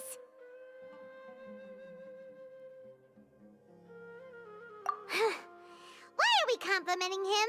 Yeah, he's smart and all, but he still makes Paimon's blood boil. Let's review our plan for this stage again. It's not like we have anything else to do right now anyway, and it'll help us feel more confident. Paimon remembers that Nilu's task was supposed to go a bit like this. Now that Lesser Lord Kusanali's consciousness has been forcefully sealed, the core figures of the Academia and their guards have started to wear their Akasha terminals again. With the Doctor's technological support, they think they have nothing to fear. How despicable of them to rely on such a person. But this is also our chance. I was originally asked to draft the knowledge capsule for the Artistic Performances Prohibition Act when I was still at the Academia. It should be on the Grand Sage's desk right now, and will be entered into the Akasha during the next Nyargarbaha Day. Are they really going to stop all artistic performances? That's horrible! I'll make an identical knowledge capsule, but this time, I'll smuggle some misleading information into it. We only need to find an opportunity to switch the capsules. Once it's been entered into the Akasha on Nyargarbaha Day, if someone were to be seen performing in public, the sages would definitely use that opportunity to announce the ban, and so the misleading information will be disseminated amongst the guards. Sure sounds complicated, but it seems like if everything goes well, we'll be able to get rid of all the guards in the Academia without any effort. That's pretty clever, getting right into their heads. I just have one question. Even if we manage to get the misleading info out to the guards, how can we be sure that they'll believe it? People who are used to relying on the Akasha become less inquisitive, and their ability to distinguish truth from misinformation is significantly reduced. They will view everything the Akasha releases to them as the unequivocal truth. The Akasha will turn humans into machines. I've seen it happen many times. Yikes. Good thing I didn't wear it for long when I was working in Sumeru City. At first, I thought it was a good thing too. By the way, this plan still requires a performer, right? Do you have someone in mind? Nilu of Zubair Theater. I know her really well. We can trust her. I'm kinda hesitant to ask her to participate in a dangerous plan like this, but we can ask her in person. All right. After the guards in the Academia are gone, then it'll be time for me and my stowaway brothers to shine.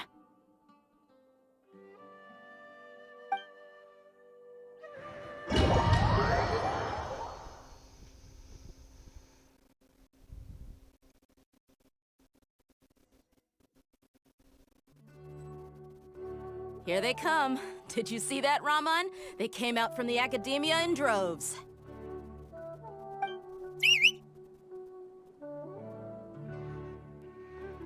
After laying low in the city for so long, this is the moment we've been waiting for. My brothers have already sprung into action. We couldn't do anything to them inside their coop, but outside the Academia, this is our hunting ground. With a lioness like you, the prey sure won't be able to run far. We still need to eliminate the guards as soon as possible. If we give the sages enough time to realize what's happening, the plan's doomed. Yeah, all they've done is to sit on their cushy salaries and twiddle their thumbs all day while we fought and struggled every day in the desert. The only advantage they might have is their numbers. Speaking of which, most of the guards who report directly to the 6 sages belong to the Corps of 30, but they have a completely different reputation. Following those blasted sages every whim, throwing away all the principles of being a mercenary. As someone in the same profession, I'm obligated to teach them a good lesson today. Indeed, the trap has been set. All we need to do is lead them there. All right, let's each take a road and herd those scattered guards back into one place. Make sure to attract their attention. Isak will be the key. You gave such an important task to that child. Will he be okay? It'll be fine. Isak was so determined to help, so let's put our faith in him. Besides, even if he's caught, the guards would be too scared to do anything to him. They've never seen Lesser Lord Kusanali in person, after all. You've got a point. Anyway, I think I see them coming. Let's head out. Good luck.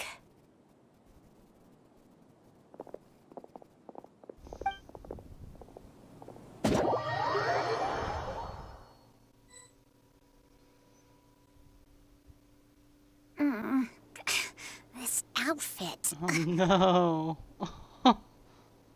Hey, do you remember what you need to do, Isak?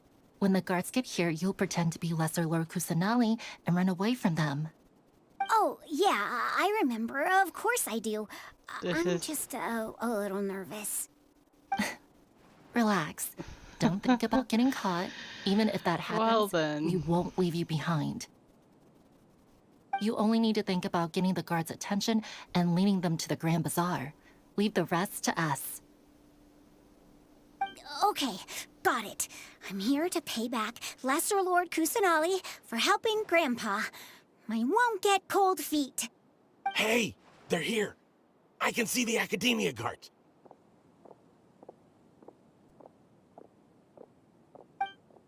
All right, it's time, Isak.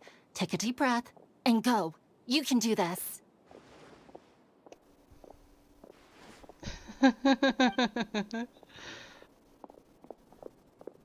What? Wait. This is... Why is there a guard over there? Did he already run ahead of me? This is different from our plan. But there's no time. I need...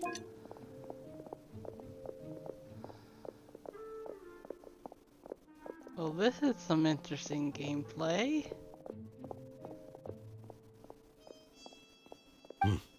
Let's have a look behind the house.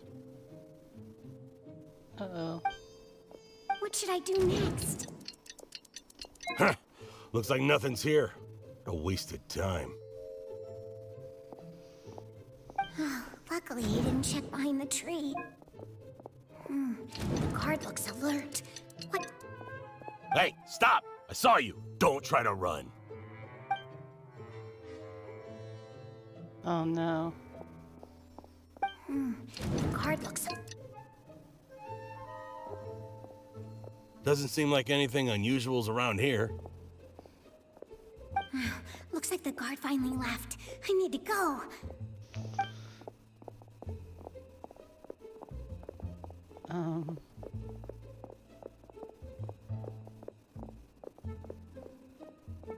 Hey! Lesser Lord Kusanali is over there! Stop! What? Lesser Lord Kusanali? How did I not notice that? They found me. This is bad.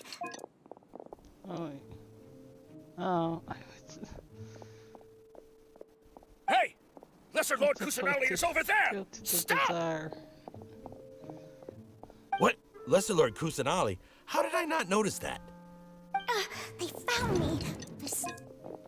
The target suspected to be Lesser Lord Kusanali has escaped into the Grand Bazaar. Assemble and arrest her! How would they know what she's looking for?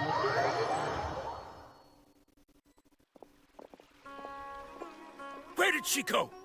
How did she disappear? Did we lose her? Hurry up and find her! Hey, why is your team here? Didn't we say to split up our search?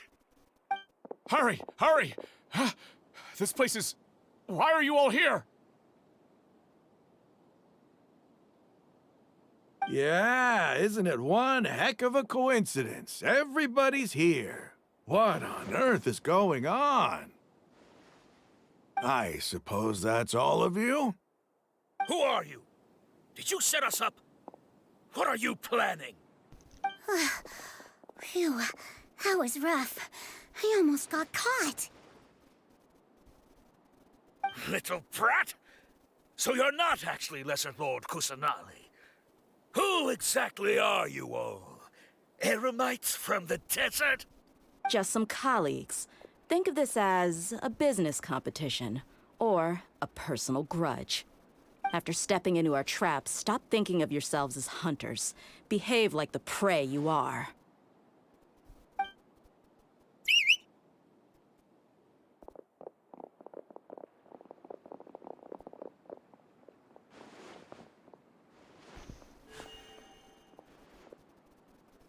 An ambush? How's that possible? This is Sumeru City, but mercenaries from the desert somehow ambushed us! You've spent all your time hiding away in the academia. This place has long since become our hunting ground. Brace yourselves!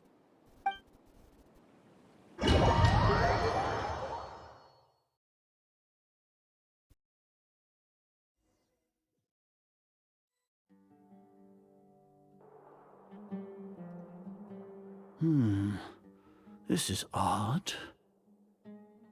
The academia has quieted down after the conclusion of the Nyagarbha Day ceremonies, but it's much quieter than usual. Where are the guards? Why have I not seen a single one? Guards? Guards! Grand Sage, how may I be of assistance? I called for the guards. Why did you come? My apologies, Grand Sage. Right now, all Academia guards have entered the city to perform the ordered arrest. I thought you knew. Arrest? Who is there to arrest? I have an ominous feeling. Arrest Lesser Lord Kusanali, right? Is that not what the order was? Lesser Lord Kusanali? You mean she has disappeared? Yes. I wouldn't dare make up something like that. Right now, everyone is in a panic, and many are saying that Lesser Lord Kusanali will take revenge on us. What happened? Just what is going on? Lesser Lord Kusanali somehow escaped? Was it Alhaitham and his party that freed her? That's impossible. The Academia is heavily guarded today, and any order to release Lesser Lord Kusanali would be strictly confidential. Besides, Alhaitham and the Traveler are already in our hands. What manner of trickery did they employ? How could Lesser Lord Kusanali disappear into thin air? Disappear? Wait. How was the arrest order distributed to the guards? It was issued by the Akasha earlier today. Only you have the authority to send messages like that, so I thought it was your order. Let me check.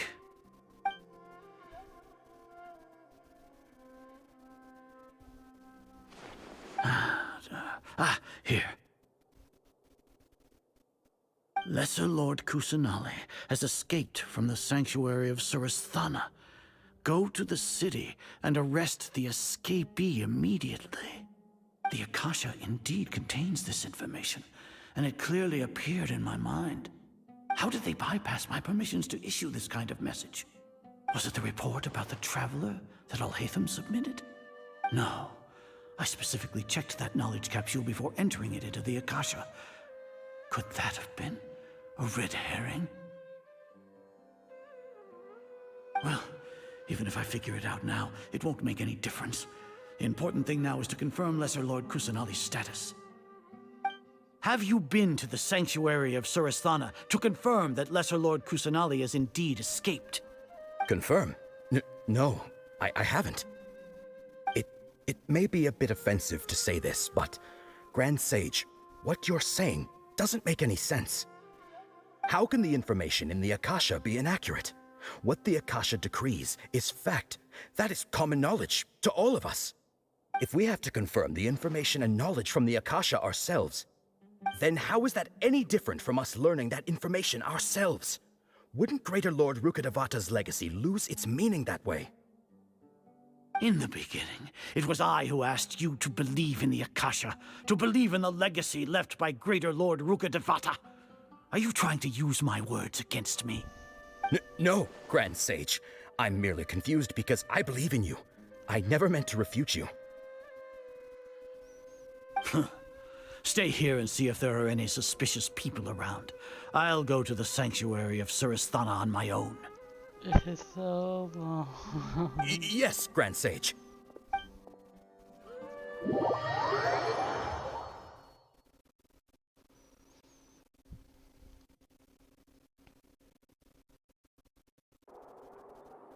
Lesser Lord Kusanali has escaped from the Sanctuary of Surasthana. Go to the city and arrest the escapee immediately. How can that be? Stop thinking about it. Stop. It must be a trick of theirs. As long as I personally confirm it. Ah! Impossible. That's impossible. There must be something wrong with my eyes.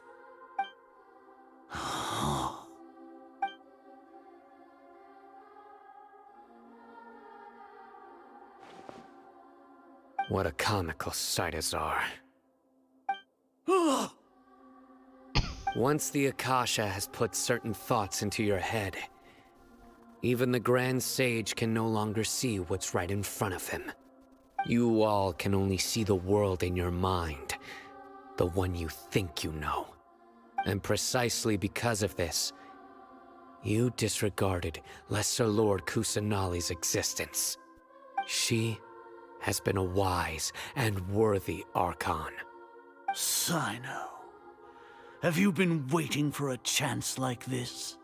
The Akasha predicted that you would return to the Academia to confront me, but I didn't expect it to turn out like this. I was careless. No, you were blinded. Your faults stem from your reliance on the Akasha. You're still the same as always. I truly did not expect a proud person like you to cooperate with Alhaitham and the Traveler. People change, Azar. Admit it. The Akasha can't predict my actions anymore. Then tell me, what have you found during your investigation? You want to buy time? This is the Sanctuary of Surasthana. Under your own regulations, even Academia staff are forbidden to come here. No one will come to save you. As for the investigation, I've at least confirmed that you are guilty of insurgency against the Archon. A serious crime. So what? Did you do all of this so I would plead guilty in front of you, General Mahamatra? No. I want you to plead guilty in front of the Archon herself. You once said that I had no standing to judge you. So now, how about judgment in the name of a god?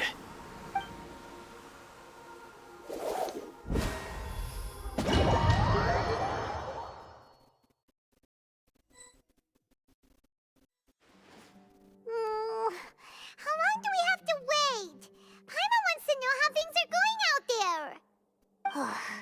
Paimon hasn't heard any sounds outside for a while. Hopefully something bad didn't happen. Yeah, but aren't you scared that we might be locked up in here for the rest of our lives? Thinking about it, at least Paimon has you. We could still chat like this.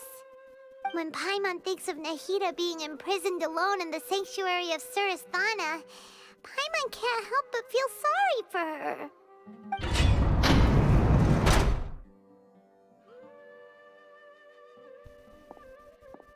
Here comes your savior. Dia! Paimon just knew you would come to rescue us! You two really owe me some big thanks. I had to search through who knows how many guards to find the key here. It felt even more tiring than whacking them. I'm exhausted. Thanks a lot. Need Paimon to rub your shoulders? No, that's, I'll pass. What are you afraid of? Oh, are you ticklish? Now isn't the time to talk about being ticklish. Things in the city and on Sino's side are both going well. The guards that stormed out of the Academia are all taken care of. The Corps of 30 is in charge of the city's defenses, but we already talked to Asfand. They've been fed up with the sages bossing them around. As long as it doesn't break their employment contracts, they'll turn a blind eye. That's probably because you've been super great friends with them for a long time. So, how's Sino doing? The Grand Sage is in his custody. Even I know how terrible it is to fall into Sino's hands, so he probably does too. Sino forced him to release Lesser Lord Kusanali. He has no choice but to obey. So, hurry to the sanctuary of Surasthana. Assuming nothing weird happened, we should have already rescued our Archon. Honestly, I didn't expect our ragtag bunch to do this well. We just came together last minute to save the Archon, you know? Alright, you two better go. I still have to clean up some messes in the city. See you around.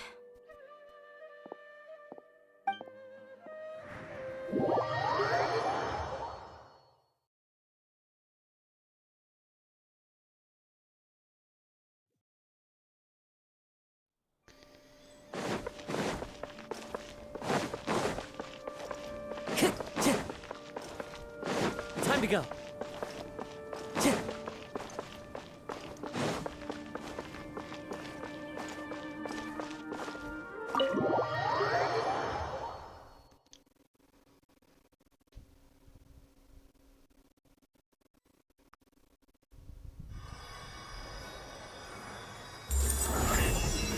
Yay, she's free.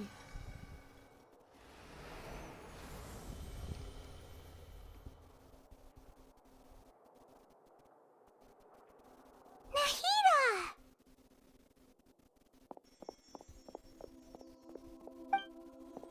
Should I say it's nice to meet you? This is the first time we've met in real life. Before, we've only met in dreams, consciousness, or when I was in someone else's body. Thank you so much for coming to rescue me, but I also need to apologize. During this time, I did some self-reflection. My sense of inferiority and yielding to the Academia led to all of this, and created so much trouble for you all.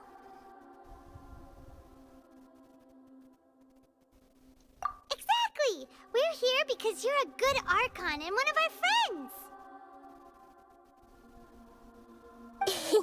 Thanks, you too. Amazing. So this is how it feels to walk out of that cage with my own body. It's like I just had an endlessly long dream. I can't even tell if I just woke up or was only now born into this world.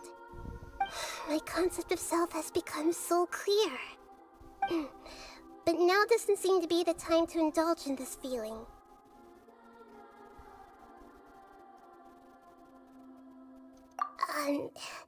This is really embarrassing. You all just rescued an Archon, and now she needs your help to save her country, and even the entire world. It's okay. With you here, Paimon's sure that everything will work out. There's one more thing. What is it?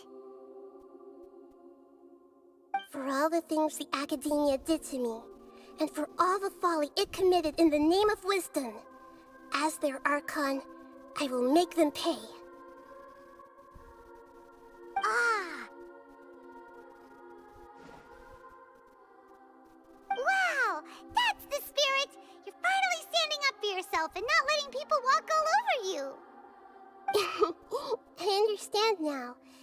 To be a better Archon, I first need to better myself.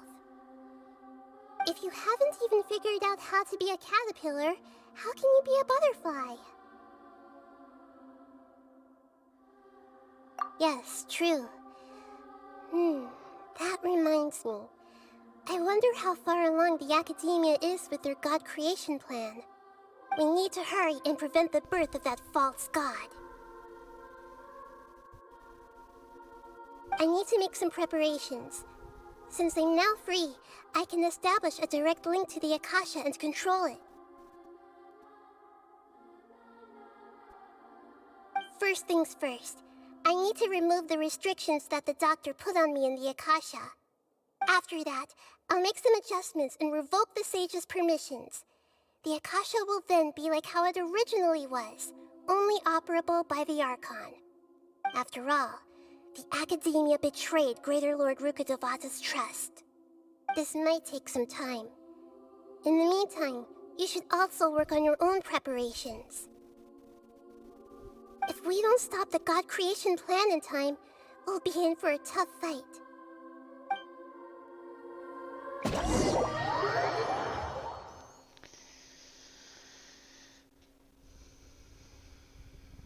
You might as well prepare for a fight. When we're done, we can take a walk around. After all, we missed out on a lot of stuff when we were locked up. Since we're probably going to be fighting Scaramouche boss pretty soon, I'm going to cut the music so we could just listen to the boss battle music. There.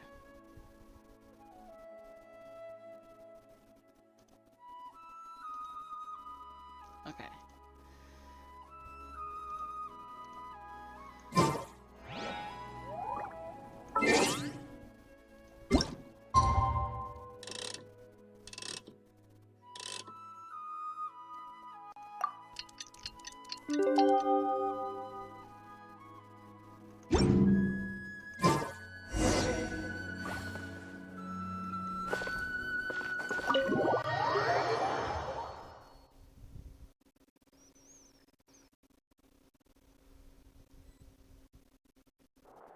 How's it going, Nahida? I'm done with the parts that needed my involvement to complete. Although it's my first time working with the Akasha like this, its internal structure and operation procedures are easy for me to understand. Greater Lord Rukkhadevata's design is truly brilliant. Oh, also, this is for you. Huh? What's Not this gonna little lie, floating that thingy? It's flowing a thing's small device sort I of put look together creepy just a now. bit. You can think of it as an upgraded Akasha terminal. You may not need it right now, but it should be helpful in certain situations. Wait! This thing has the same characteristics as Paimon! We're both small things that float! Oh, all the things that make Paimon special got copied! When Paimon appears with the Traveler from now on, people won't remember Paimon because she isn't unique anymore!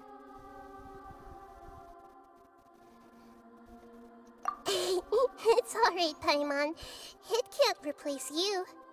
It's only a flying device, but you're the Traveler's irreplaceable friend. You're so good at comforting people, Nahida. But it's gonna help us in a fight where Paimon can't.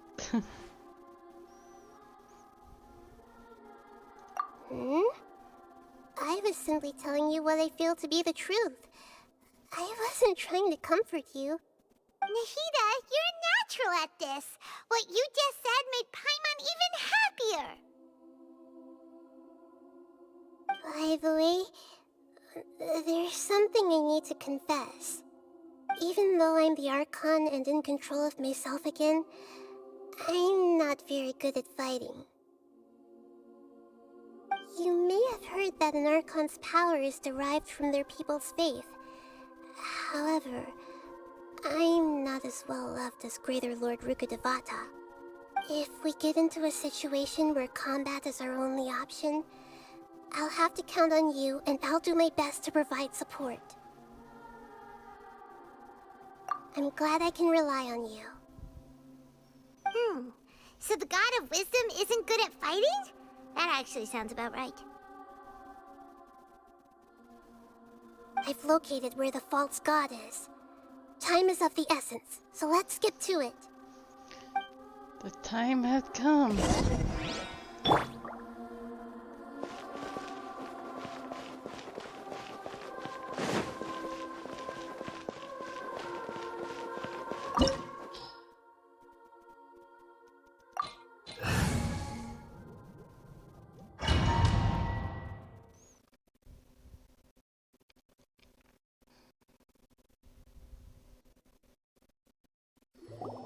What is this place?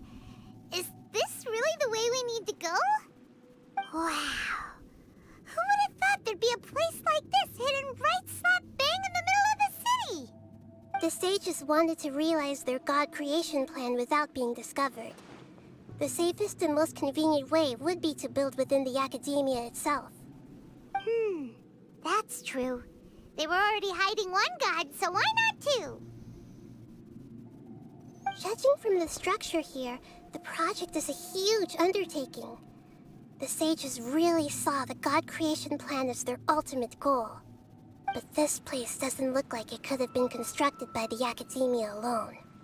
The Fatui under the Doctor sure didn't hold back. They provided a lot of technological support. Yeah, or else they wouldn't have been that generous. Is that it, though? I've always felt that this Doctor is different from the Academia sages.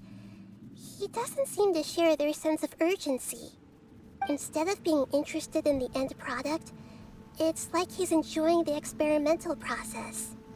The Fatui Harbingers are all such weirdos. So, the Doctor being weird is actually normal. So, this Fatui that they're trying to turn into a god is called the Balladeer? We had previously come into contact with his consciousness. He harbors particularly strong obsessions. One is the desire for a gnosis, since he was created to be the vessel for one. The other obsession is probably related to his past. I can't quite explain it. Paimon knows that he was a prototype puppet for the Raiden Shogun before he became a Fatui Harbinger. That's why he wants a gnosis so badly. There's no way he'd willingly be a test subject. Not with that temper and ego of his. It sounds like you know the Balladeer quite well. I see. Tell me more about him and what he's like. The more we know now, the better we can plan for and react to any future situation.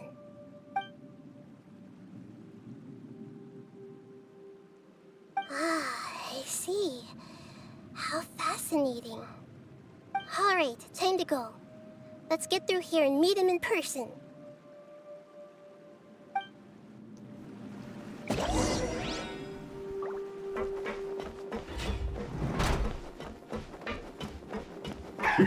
Work time! Let's begin your work! No one moves for second! Scatter!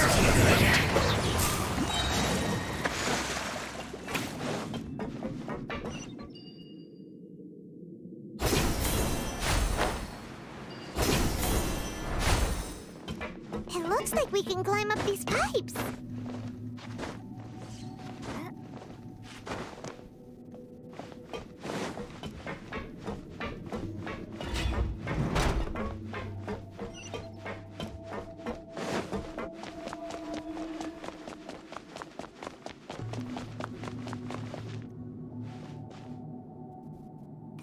on the ground seems all messed up.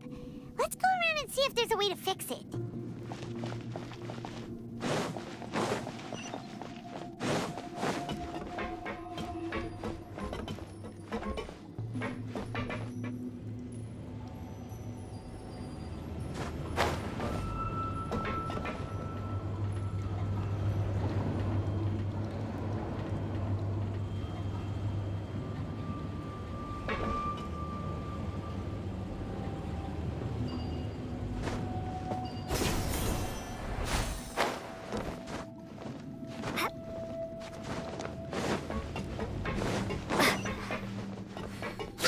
No more words. Rest and rebuild! The wind's moving.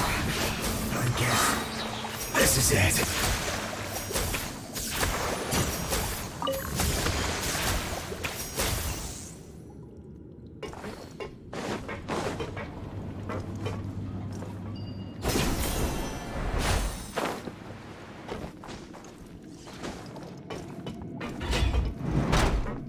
You'll get frostbite.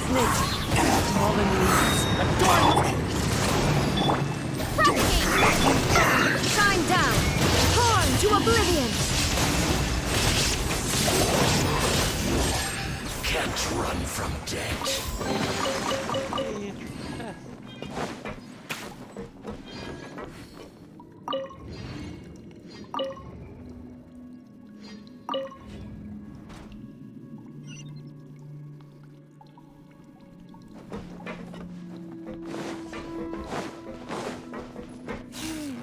The cart is stuck. Maybe there's something wrong with the tracks. Let's try adjusting the direction of the device to clear the tracks.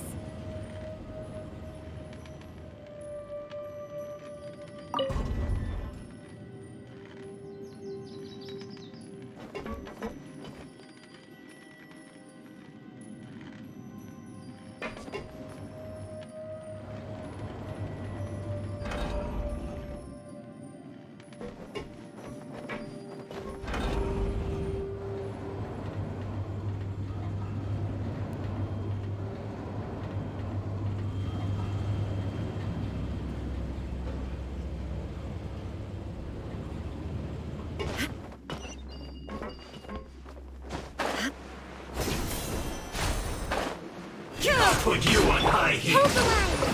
Scatter! Illusion shattered! Wind strike!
Time to go. Into the wind. One with wind and cloud. Allow me! There is no escape! Now you shall perish! I'll put you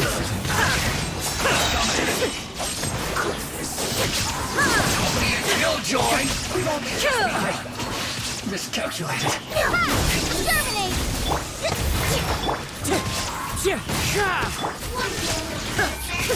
Inazuma shines eternal!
its operational status, we must prepare for the worst.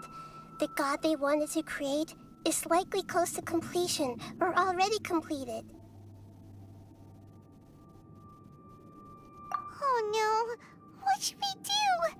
Paimon can't imagine how hard it would be to fight against a Fatui Harbinger with a Gnosis.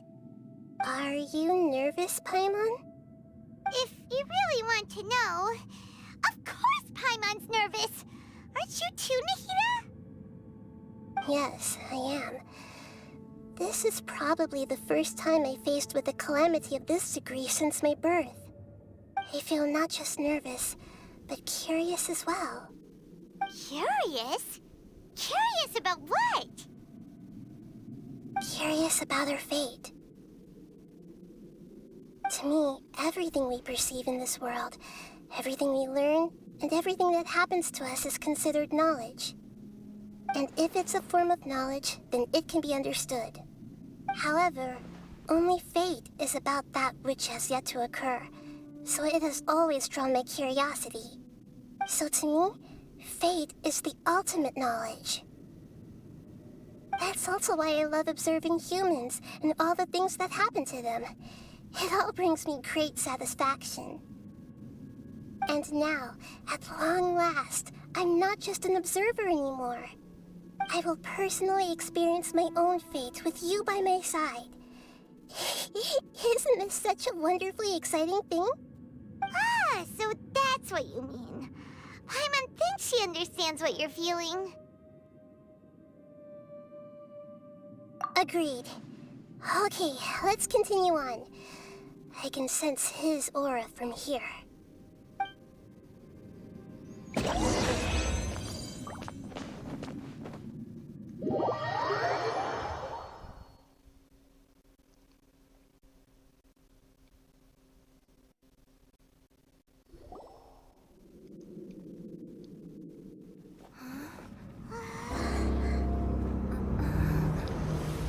The time had come.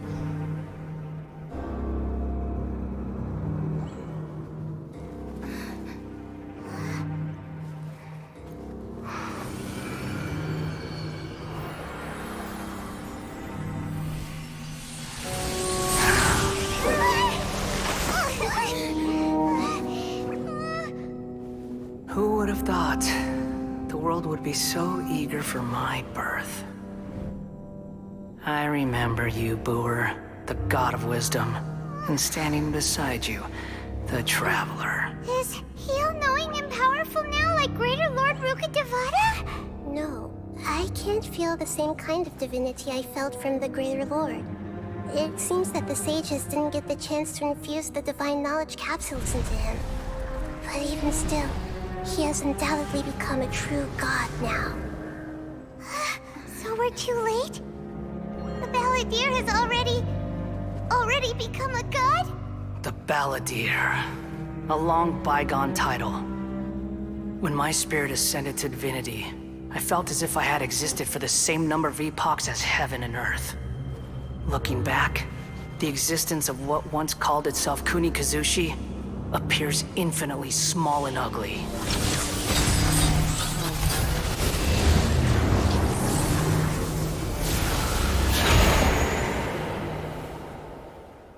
Well then. This imposing aura. It really feels like a god's. A body that capitalizes on the Balladeer's original construction as a mechanical puppet, with the Gnosis serving as a constant power supply. How much effort and resources did the sages put into this? From a purely technological perspective, it's a commendable achievement indeed. It's no exaggeration to say, this is the culmination of human wisdom. You sure are something! Dishing out compliments at a time like this? But I don't think he's reached the spiritual height of a god.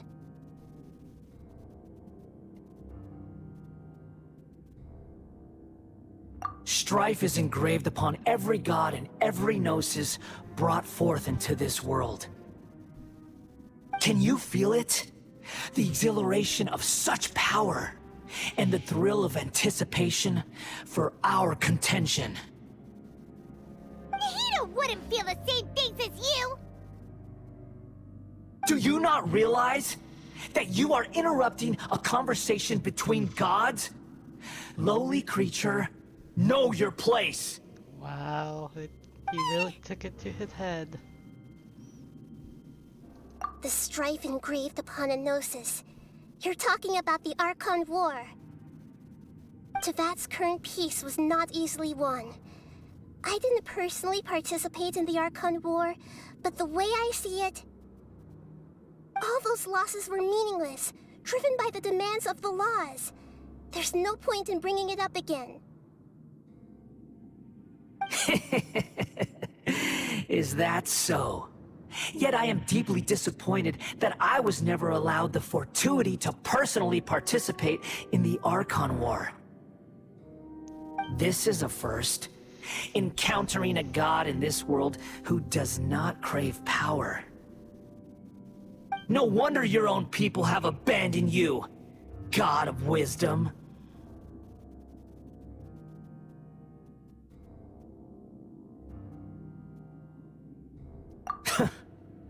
Your judgment is as your existence, unsubstantial. This is where everything ends, Booer, the God of Wisdom. You should know that wisdom cannot solve every problem. Like now, where your only option is to face me in combat.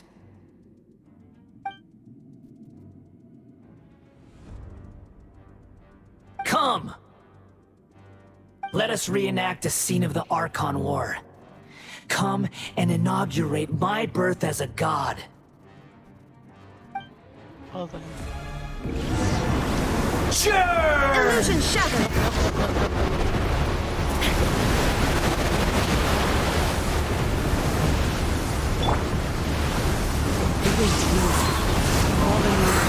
Be more human! Let's rebuild!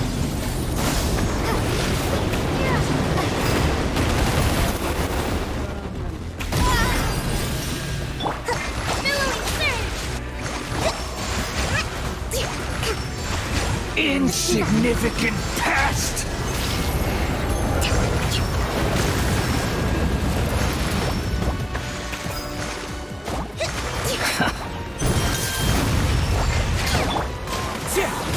My endless cycle begins!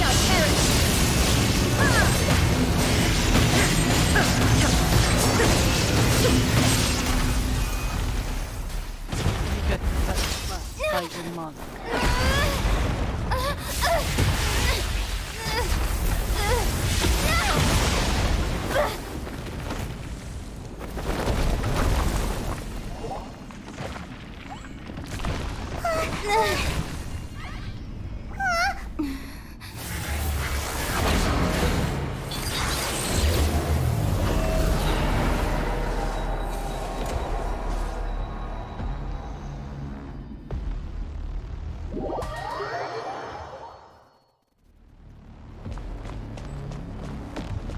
There is no escape!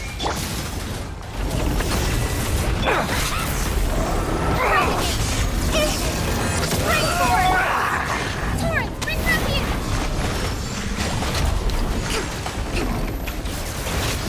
Kneel! A fresh maneuver!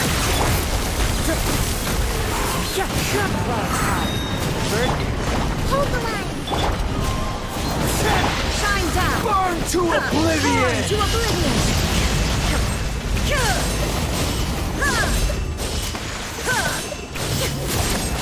Illusion shattered!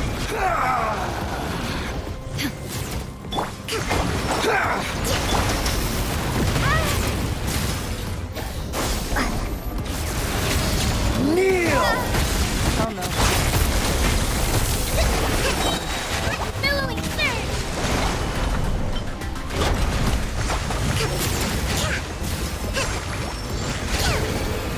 Reality is pain!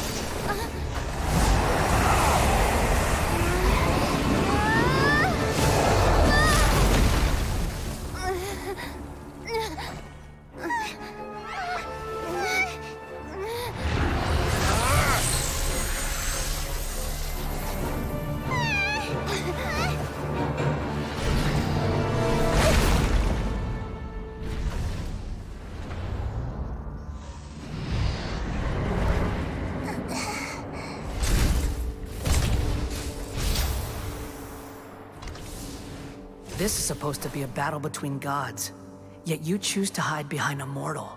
And now, you're acting like you'd sacrifice yourself for a human. Are you having fun proving a false sense of heroism to yourself, Booer?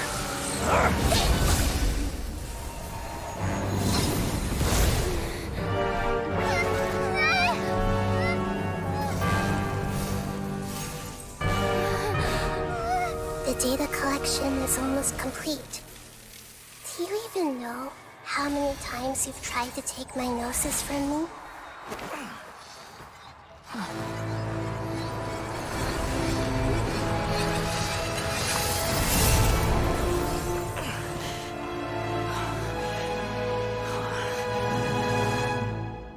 We just concluded the 168th loop.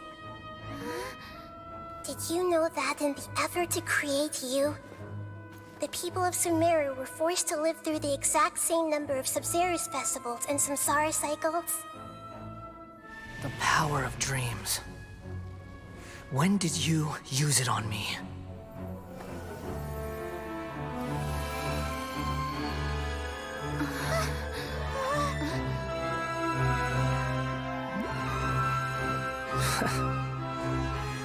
You can't even defeat me in a dream.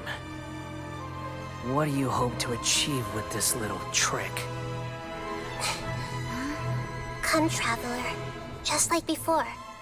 Allow me to awaken the memories in your dreams. All that battle experience! It's more than that.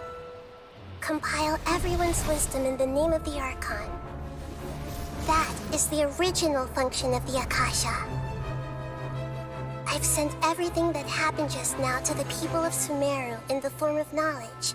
I've asked them to help you find a way to defeat the false god. Oh.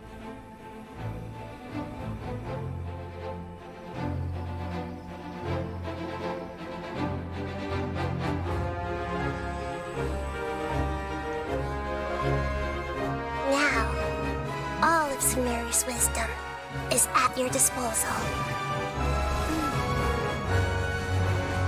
Meaningless tricks won't save you! Are we gonna need a real fight?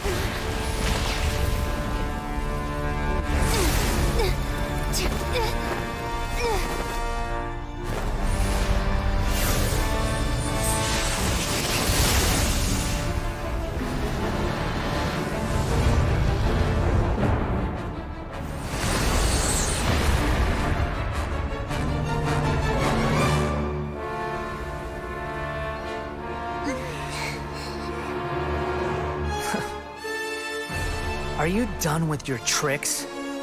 Can I finally take this as a real battle between gods? I'll leave this to you, the first sage of Booer.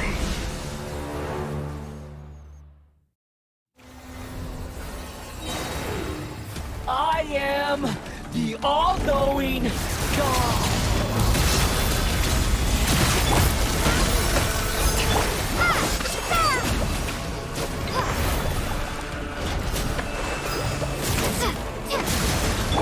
Shine down! Burn to oblivion! One with wind and cloud! Covenant of the deep! Rest the breathing! Okay, battle!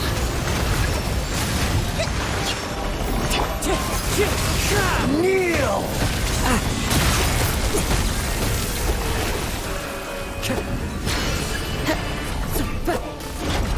Wind strike! There is no escape! Reality Shines eternal! is pain!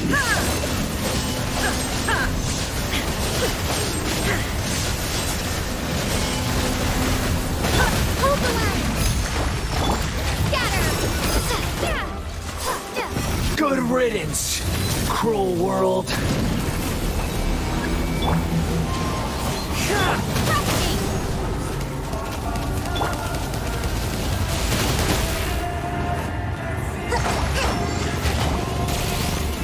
Rebuild!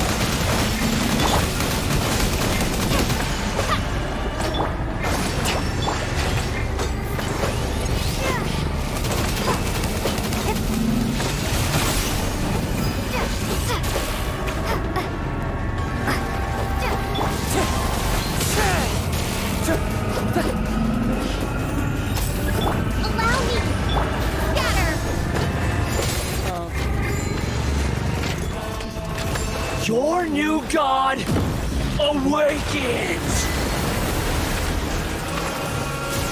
Now, sorry, Traveler. Your eyes have been opened. First, rebuild! Shine down! Kneel! That hurts! One with nature.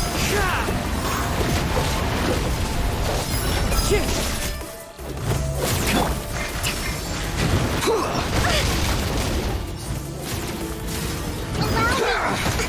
A fresh maneuver! Illusion shattered!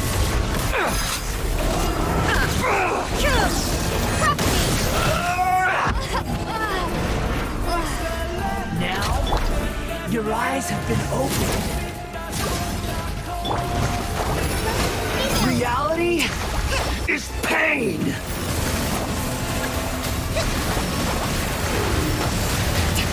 Wind strike. That was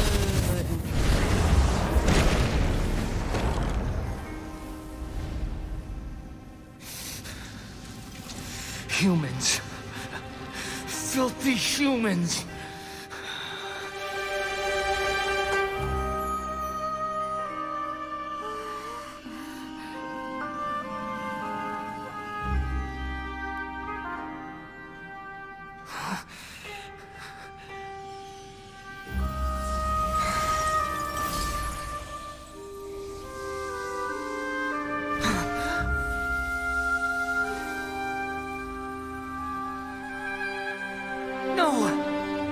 Wait! Please! Anything but the Gnosis!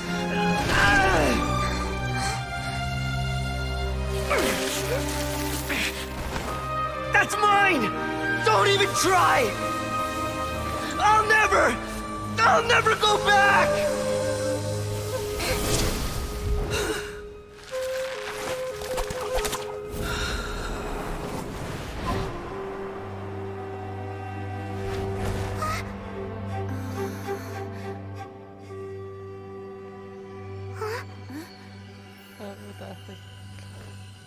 We haven't yet found the answer to the most important mystery. Irminsul is still waiting to be saved. With the power of another Gnosis, we may now finally understand the last memory of Greater Lord Rukkhadevata.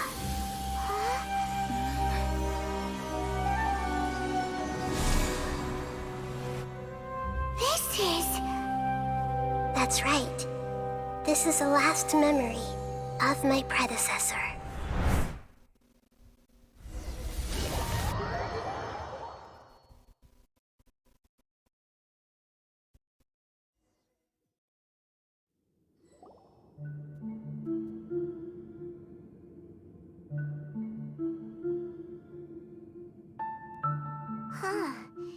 This sure seems very different from what Paimon imagined.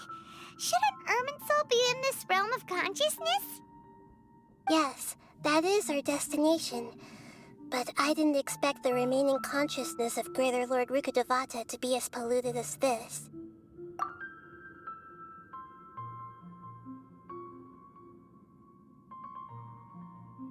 Forbidden knowledge? It seems you know about a concept that even I don't completely understand. Could you tell me what you know?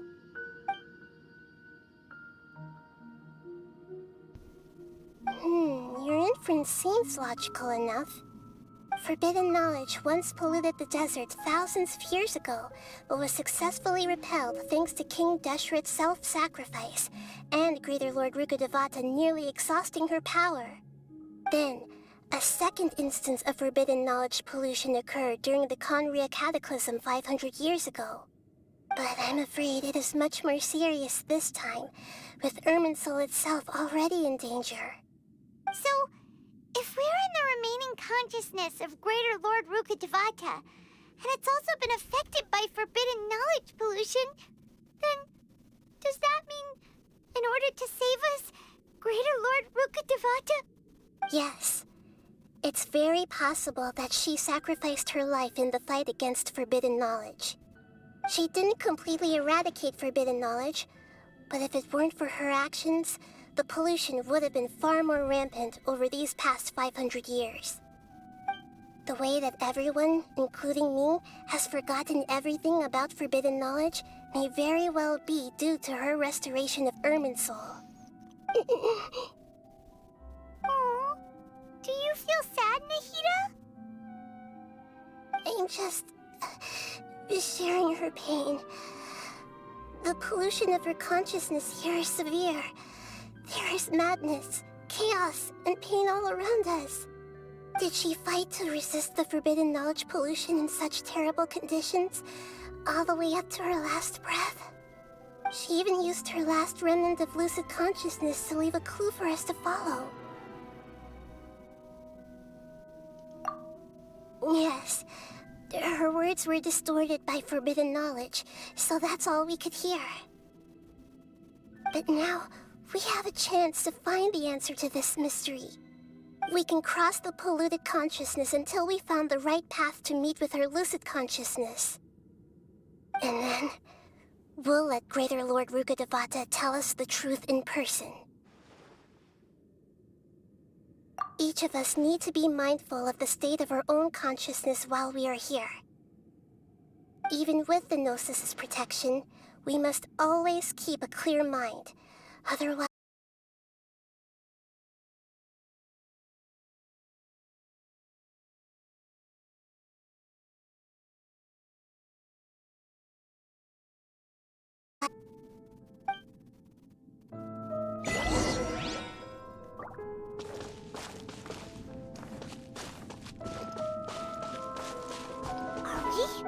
In the air? And why is there a huge boat? That's the boat of consciousness, which symbolizes reason here. Its course is the direction our consciousness is... Wow! What are these? The monsters seem to have been affected by them. Allow me! Scatter!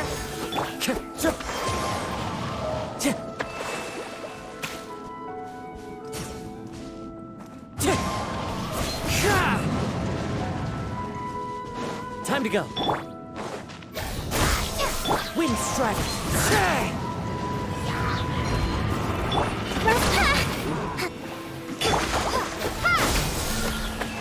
Shine down. The wind's moving. Clouds fire. The birds. Billowing surge.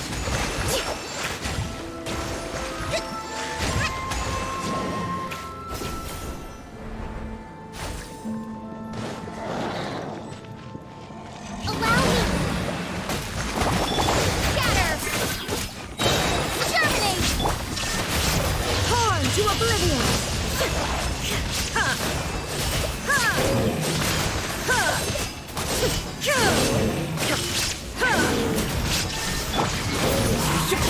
One with wind and cloud. A four-leaf sigil has appeared in the sky.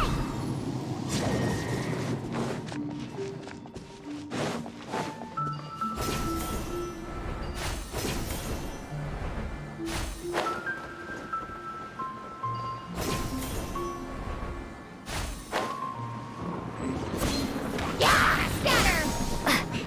Hold the line! Illusion shattered!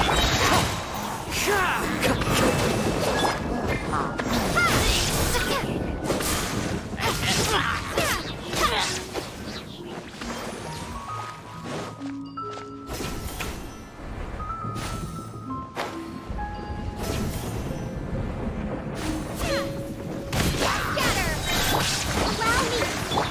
Spring forth! Clouds high.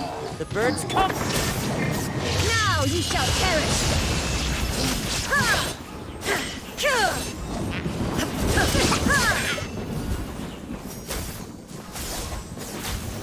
There is no escape!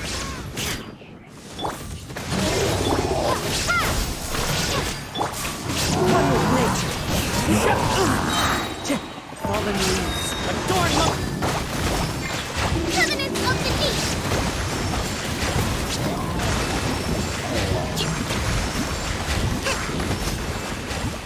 control the boat of consciousness, we need to find the helm first.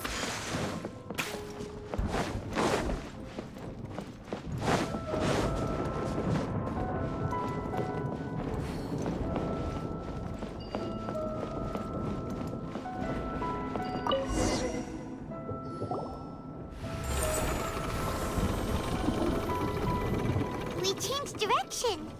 Are we still going the right way, Nahida? Mm-hmm. Judging from the current route, the boat of consciousness will soon take us out of here. This is a really long Archon Quest.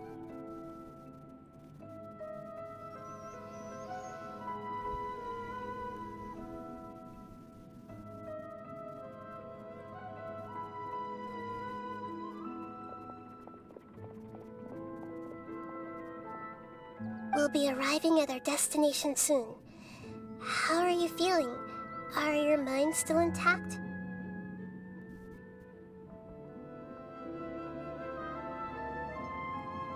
Huh? But everything's been completely normal for Paimon. Hopefully there won't be any more interruptions. This time, we should be able to meet Greater Lord Rukkhadevata. Are you saying you've never met Greater Lord Rukkhadevata before? No. It seems that my birth and her death took place at the same time. Otherwise, I think she would have given me a little more guidance, and I could have done a better job. Hey, you've done a great job, Nahida. Let's get out of this creepy place and go meet her.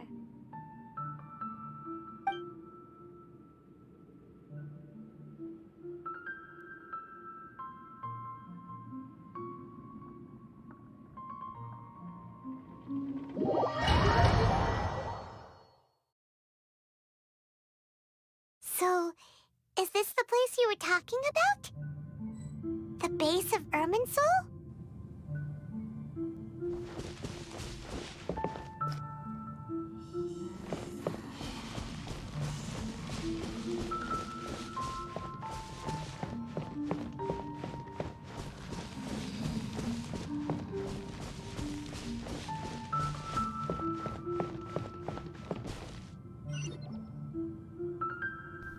Well, this is the place.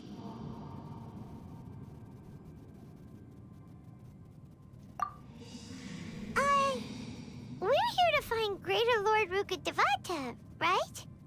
But the one standing over there is... Is that... me? She looks exactly like me. Are you Greater Lord Rukkhadevata? Yes, that's me. Are you surprised by my appearance? Irminsul and the surrounding lands have been reproduced here as they were years ago. But this is just a realm of consciousness. We are manifestations of the same nature. Hence why we would appear exactly the same. We're of the same nature? Why? Because you are me, and I am you. You are me in the new samsara. The new samsara? As Greater Lord Rukkhadevata, I'm the avatar of Irminsul. And you are the purest branch snapped from Irminsul. Imagine it this way. Even if a tree dies, its branches will eventually take root and grow, continuing the tree's life in another form. I'm merely the remaining consciousness of Greater Lord Rukkhadevata. The real me has presumably died a long time ago.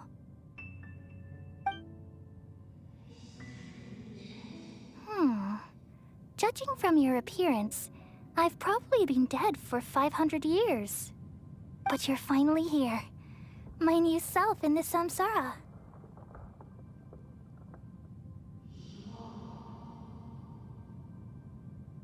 If this is true, then am I going to be a great Archon like you someday? Though we share the same nature, our fates are bound to be different. All things have their own fate. when a branch grows into a mature tree, it won't be the same as the original tree. That's why fate is the ultimate knowledge, isn't it? That's a great insight. Yes, very good. It's also precisely why you won't become like me. Really? But perhaps you may become an even greater Archon than I. I already see a determination in you that I didn't possess in my time, and the future that it leads you to will be yours alone. Along with the blessings from your past experiences. Don't worry. The growth of wisdom is like that of a plant. You only need to wait quietly for the flower to bloom. Come to think of it, the sages never had the faintest inkling of the meaning of wisdom. Thank you. Nothing makes me happier than discovering that the Archon I always admired was in fact myself in another fate. It's so nice to speak with you, Greater Lord Rukkhadevata. I've always wanted to meet you. The feeling is mutual. From the moment I snapped the branch off Irminsul and created you, I've also looked forward to talking with you. Could you tell me why you wanted to create me? And what exactly happened when you died? Ah, I see. You're here seeking answers, right? Everything that day, even the sky itself, changed into a color like this. At that time, the seven were all summoned to the nation of Conria. Except for me. I had a more important task to attend to. I had to protect Irminsul. The disaster occurred together with the pollution of forbidden knowledge. At that very moment, with my consciousness connected to Irminsul, I sensed something was wrong. The pain started to torment my mind. By the time I reached Irminsul, it was already displaying signs of corruption.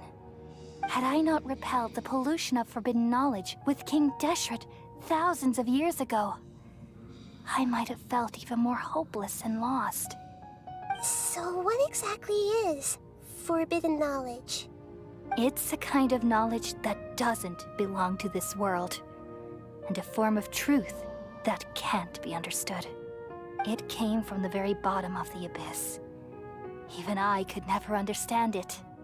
The world is constantly rejecting it, leading to all kinds of bad phenomena. If we allow forbidden knowledge to pollute Irminsul, I'm afraid the entirety of Teyvat could fall apart. So, there's knowledge that even the God of Wisdom can't understand? At that time, I knew I couldn't repel the forbidden knowledge with my strength alone. Which is why I created a device that compiled human wisdom and named it the Akasha. It's truly the world's most amazing invention. Thank you. For a long time, I thought dreams were the fruit of human wisdom. Though it was selfish to do so, I borrowed people's dreams using the Akasha. Then I compiled their wisdom and all of my own power. Well, did it work? Thanks to the wisdom of the people of Sumeru, almost all the forbidden knowledge was cleared from Irminsul. But things didn't go as smoothly as I thought. I had a terrible headache, which gave me an uneasy feeling. And then, I remembered that my consciousness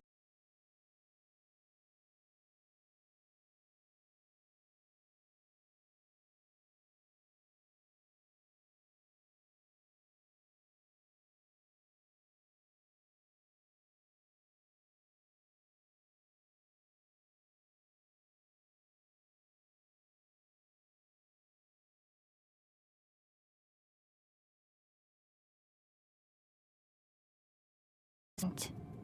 The important thing was that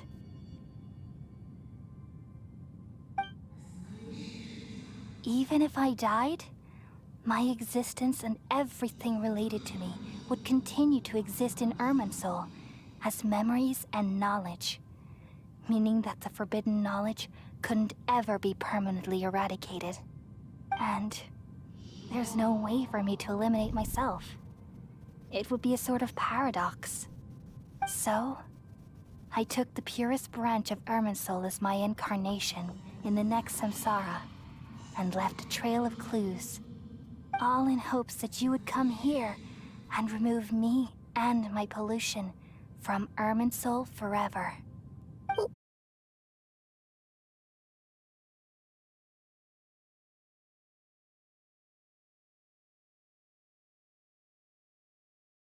Very smart indeed. Irminsul has all the knowledge and memories of this world.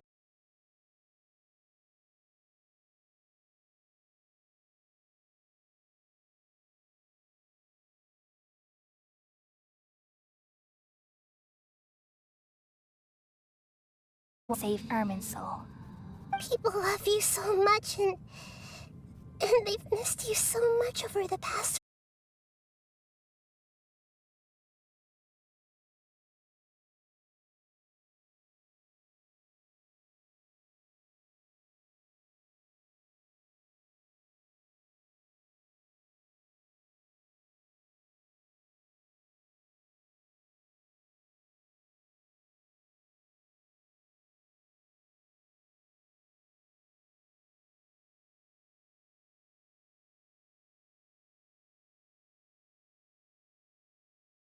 You?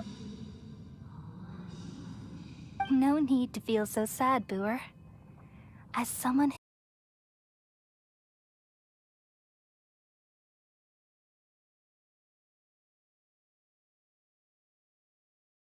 you've been seeking all along, let the world completely forget me.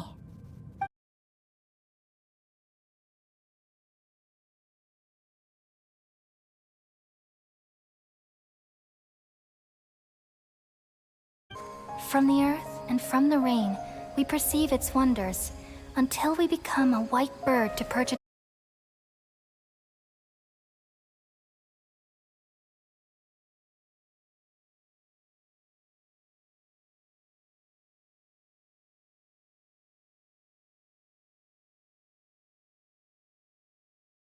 dream after they fell asleep. Wild and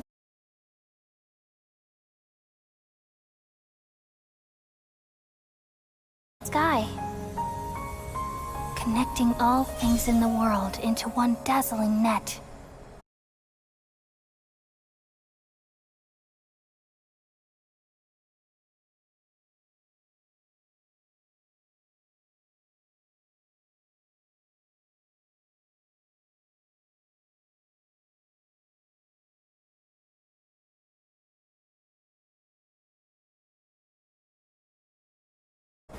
Can completely repel the madness. Only dreams.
I'm just a little confused.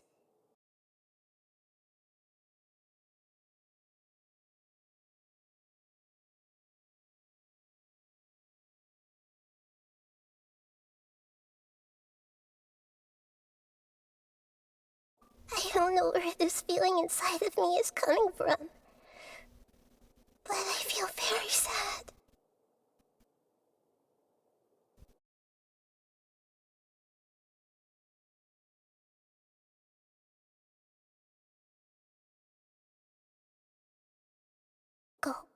Then we removed the remaining pollution from Merman Soul.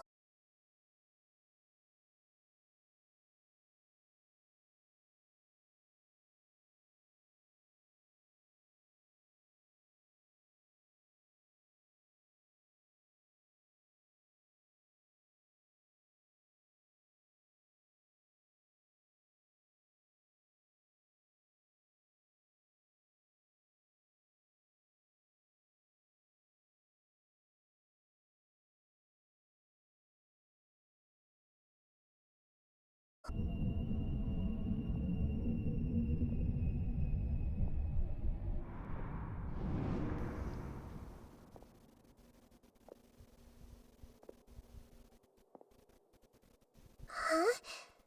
That sound. Traveler! Paimon! I've been waiting here far too long. But finally I have the chance to be alone with you. All the precious time I wasted has finally paid off. The doctor! What have you done? Just a type of sound wave that can quickly put defenseless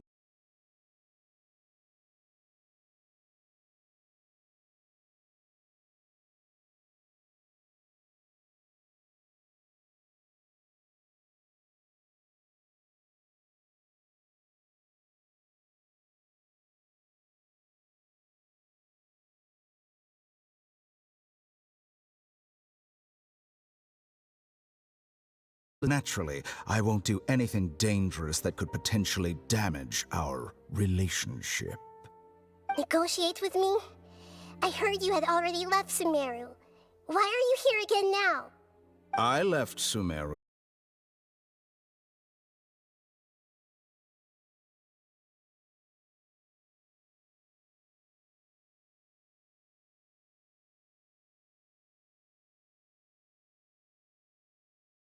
World. An astute guess. Even the same individual will have different cognitions at different ages. A long time ago, I made a major decision in hopes of preserving all my perspectives of how I observed the world.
The new god on your hands. How would you have faced your own god then? Would you still take the same stance? Would you still hold the same view of yourself? I'm first and foremost a scholar. These results should be left to the judgment of the hypothetical me confronted with that outcome. But you're right. And that's exactly why I'm disappointed with the conclusion of this experiment. As an individual, you don't have any sense of belonging. You seem to have even fewer convictions than a typical scholar. Oh no, I certainly have my own convictions. They just don't fit your standards, that's all. All right, that's enough conversation for today. The experiment is over, and it's time to tidy up the equipment and reclaim any useful materials. For example, the Gnosis.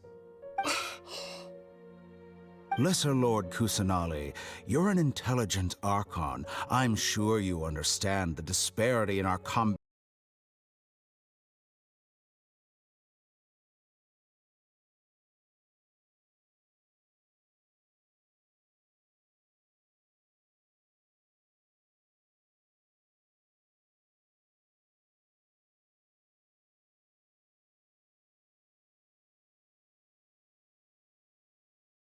Also a scholar.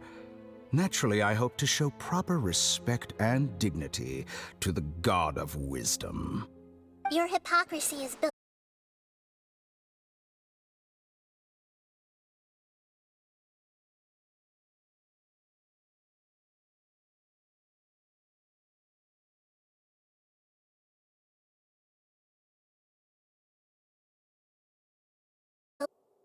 Do you think that's really possible? The heavenly prince.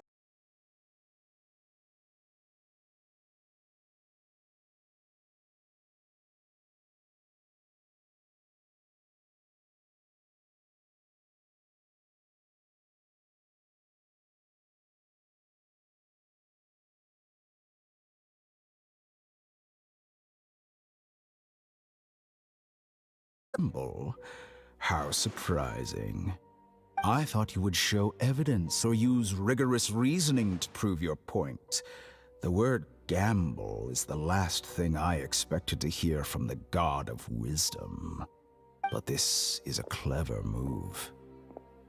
You must have seen through me when I first captured your consciousness. As a scholar, I respect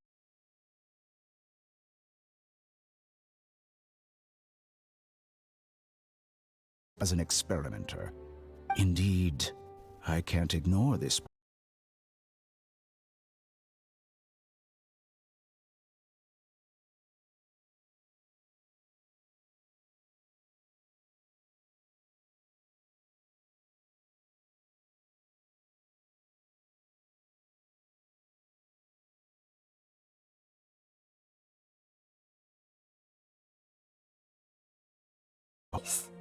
Price?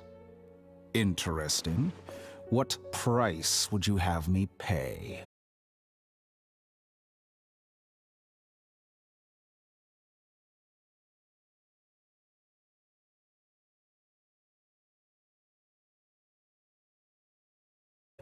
What you request of me is like plucking out the eyes.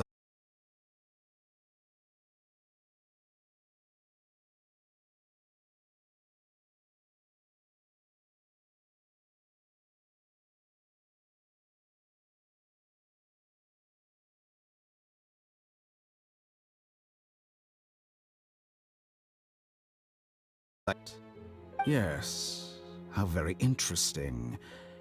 Can I assume that you have long been wary?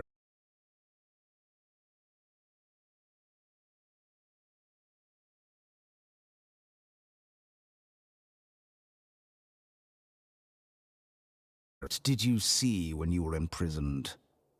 You were observing me, and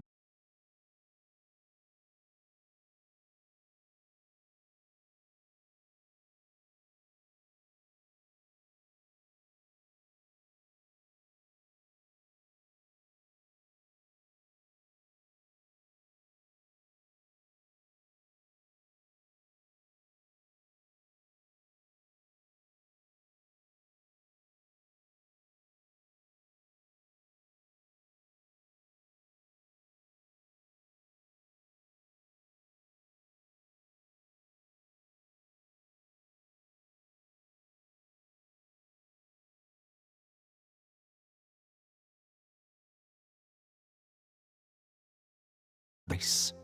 Besides, with my abilities, it's only a matter of time until I find better perspectives.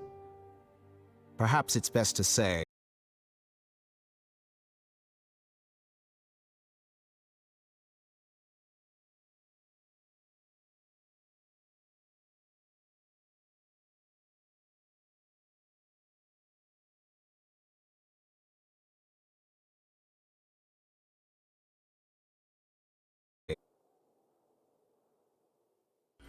What a ridiculous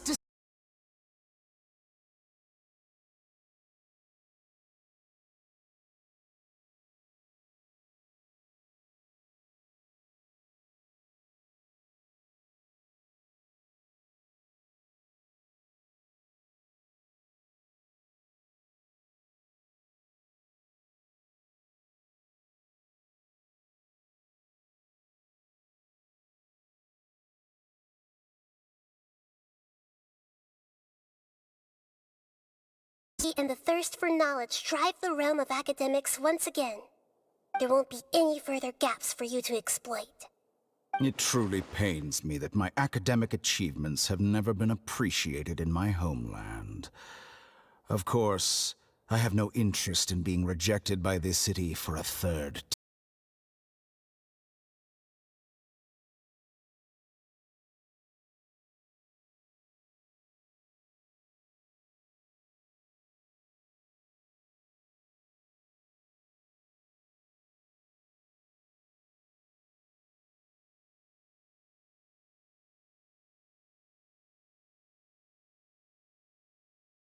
Its duty to deliver what's desired of the Seeker?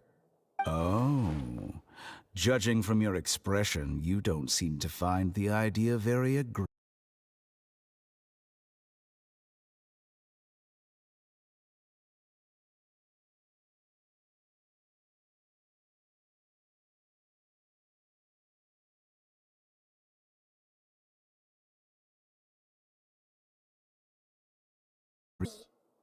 Arrogant as that is, it has piqued my interest.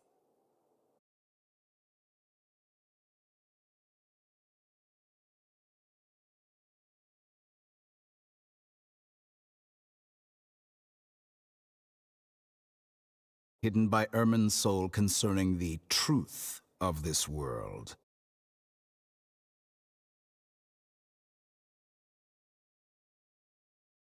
You about this, it will be time for me to say goodbye. With negotiations.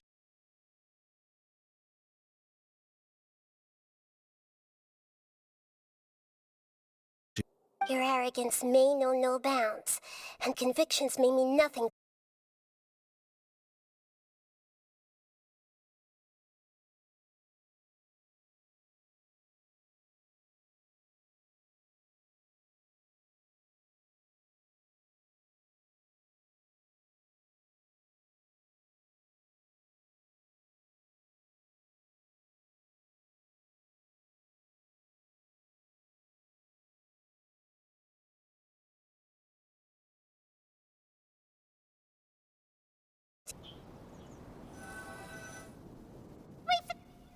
Together!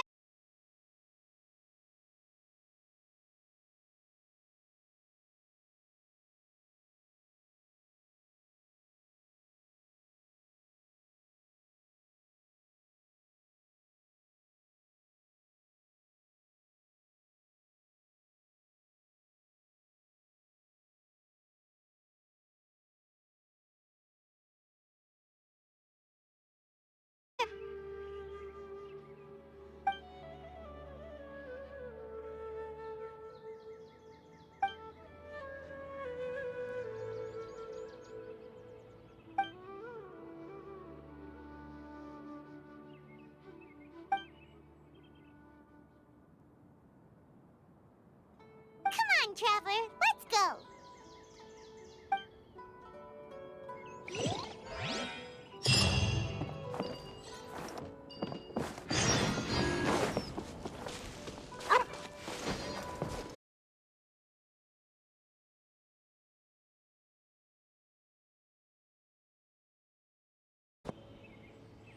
I prepared some breakfast today. Please have a taste.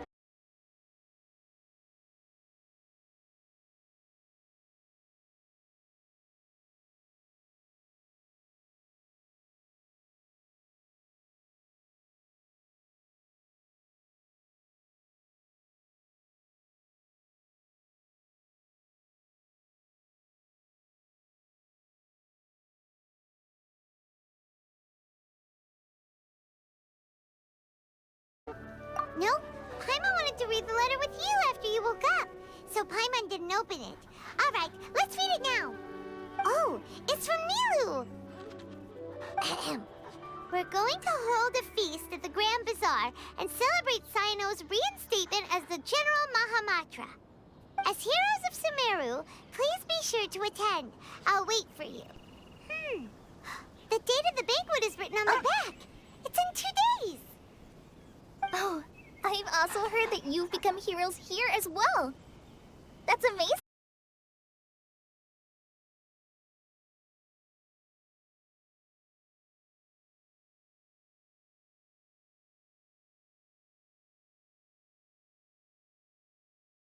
Let's go to the Grand Bazaar to have a look. Oh, before you leave, be sure to inform Master Tainari.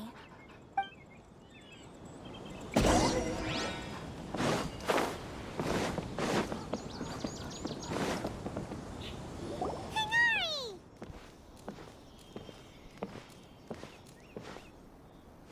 Good morning. How do you feel today?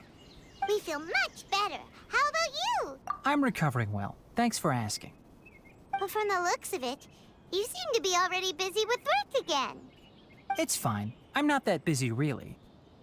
The Elazar patients have recovered, as well as Hypatia. For now, I only need to tend to my Forest Watcher duties. It seems once Irminsul started getting better, everything else started to recover too. Yes, but there are still some residual effects. The withering is one example, though it won't spread.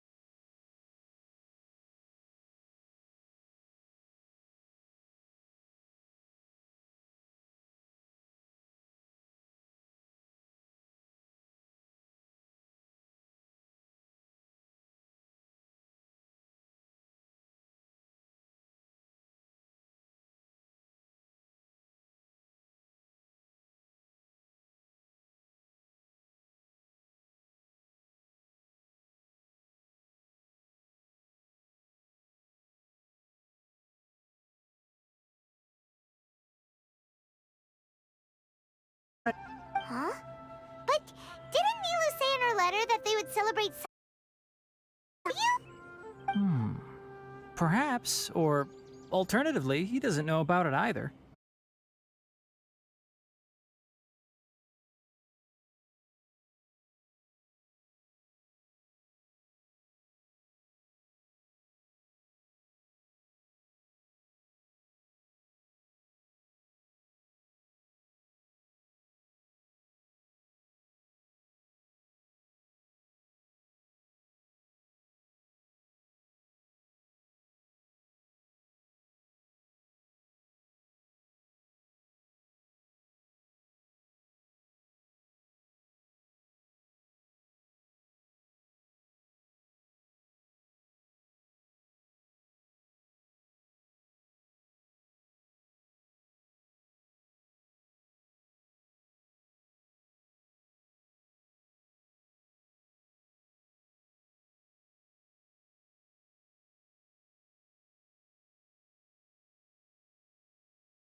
Learned that Lesser Lord Kusanali had defeated the Balladeer and saved Irminsul. They were shocked at first, but also became happy, feeling that the sacred light guiding them on the path of discovering wisdom had begun to shine once again. As a result, work has increased for the Forest Rangers.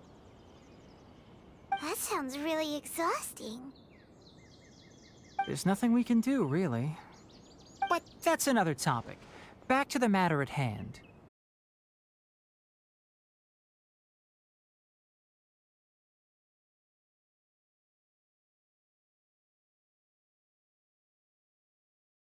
Careful.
Zubair, I finished tallying things up here.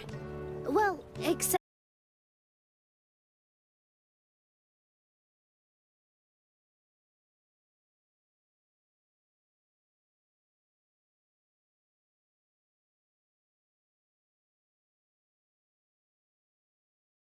I was thinking the same thing.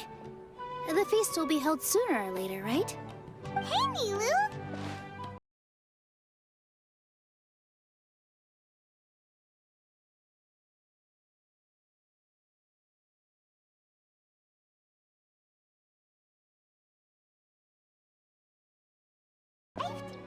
Yeah, I had someone deliver letters to all of our guests. But maybe everyone is still busy with other things.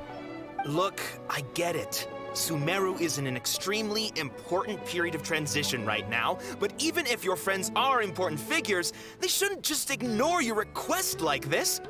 Nilu is Sumeru's #1 celebrity, after all. You have no idea how happy I am to talk to people with good taste. If you consider enjoying Nilu's dances having good taste, then almost everybody has good taste.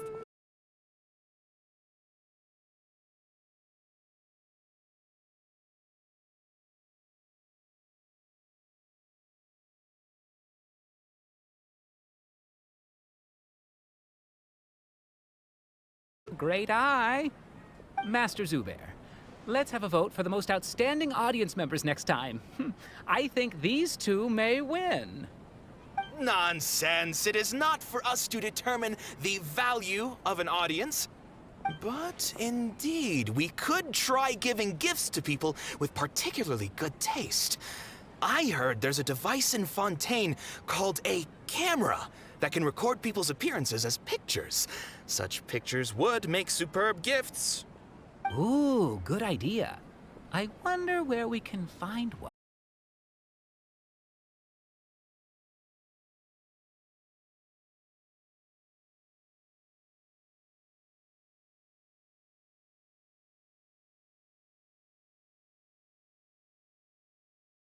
Traveler in Paimon, could you help confirm if the letters were actually delivered? If for some reason they didn't receive the letters...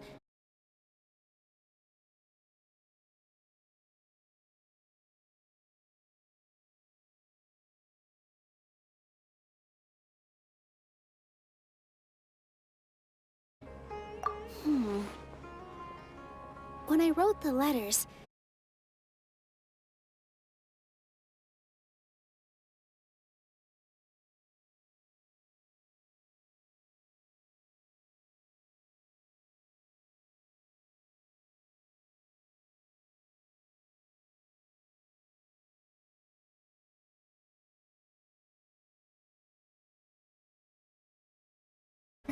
But I was afraid of disturbing her. If you have time, please...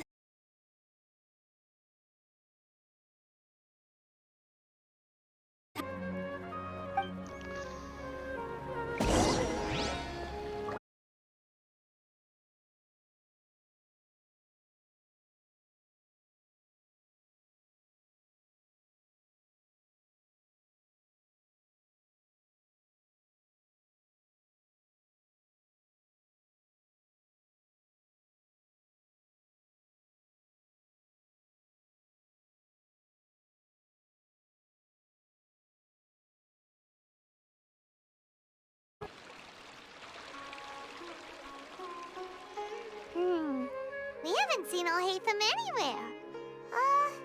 Let's ask that person over there.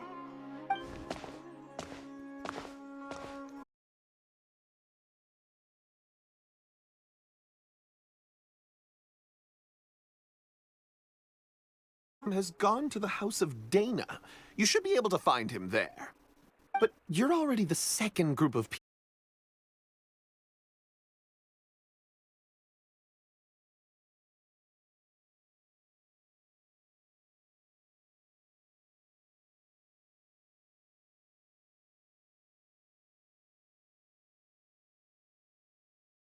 gossip about the sages.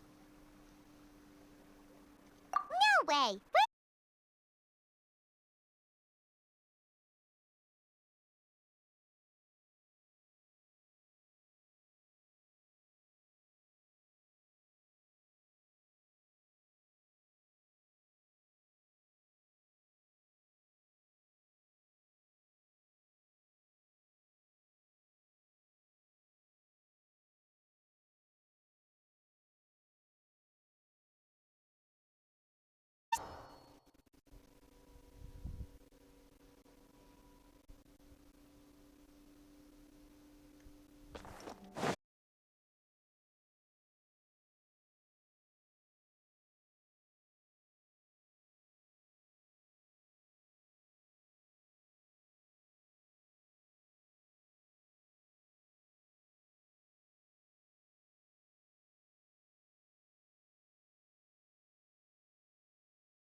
Some worthless book. Do you have any idea how difficult it is to find a physical book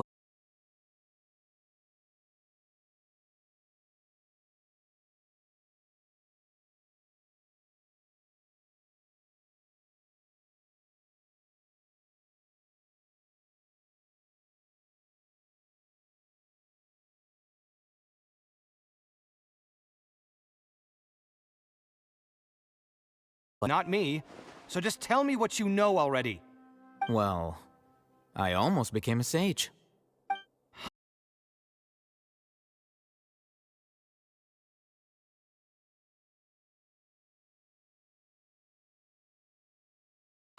As a master builder and craftsman, chances are you'll be a... Why do I feel like you don't really mean it?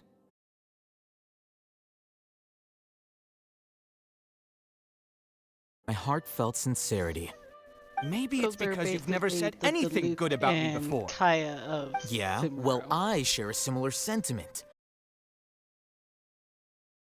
I do the same. Oh, you... See?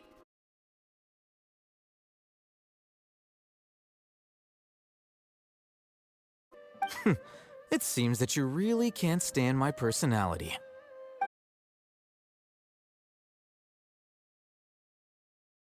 Well, then you might as well move out of my house. Are you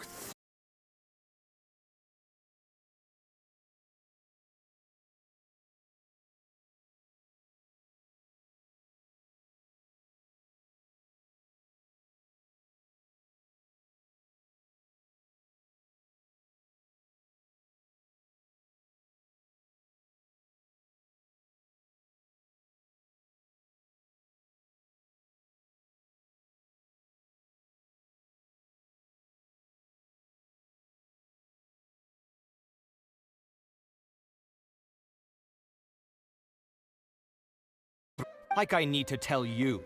Keep your nose out of my business. No, I think we deserve to know.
Letter?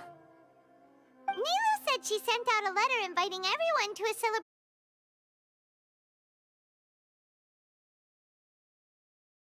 General Mahamatra. If she addressed the letter to all Hatham of the Academy,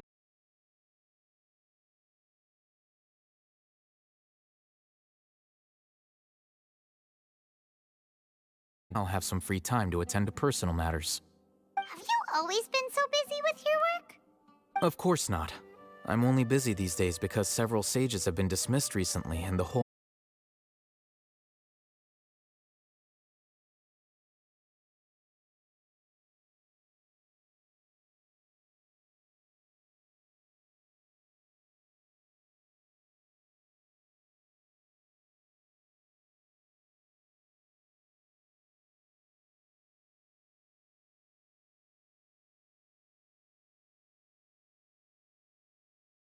imagine such things could take place in the academia.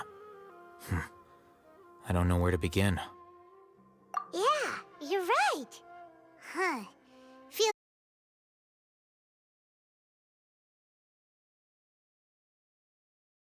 school sounded pretty impressive too. Yes, at least that's...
Yes, about that. You didn't let me finish my sentence. The person in charge of personnel affairs nominated me to be the Grand Sage in place of Azar and help Lesser Lord Kusanali manage the academia. But I refused. Huh? But why? Ugh, can't you be a little more ambitious? I'm not even interested in being one of the 6 great sages. Like I said before, I don't like...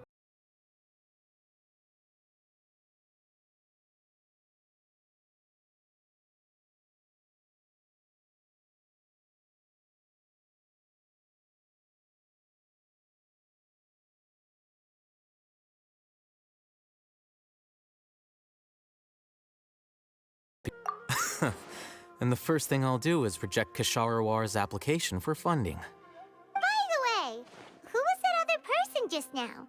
Is he your friend?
so I'm accompanying her for a walk.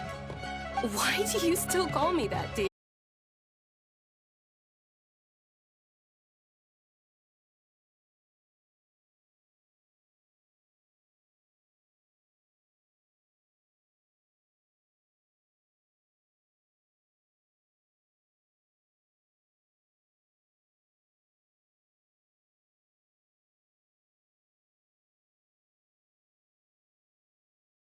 A problem if you wish to continue to be our bodyguard. I'm not a woman that's easily persuaded. You should know that by now, my lady. When I took this job, I'd already decided that I'd quit as soon as you'd recovered. It's time.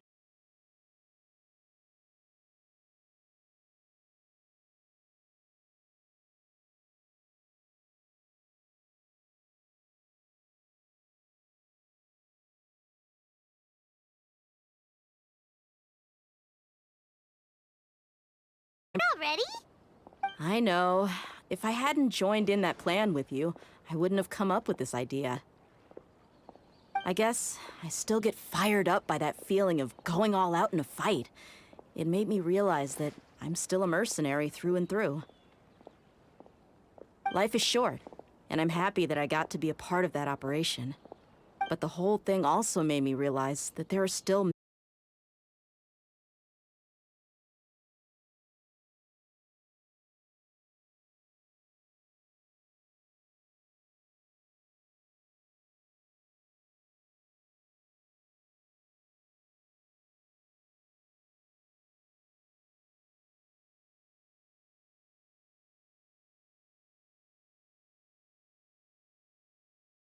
academia. What?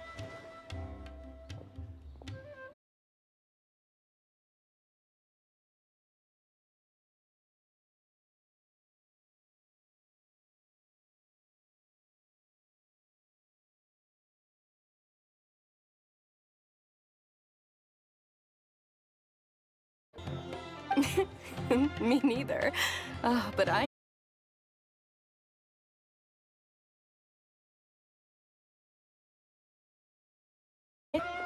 I'll hate them probably just like the way I worked and knew I'm good in a fight.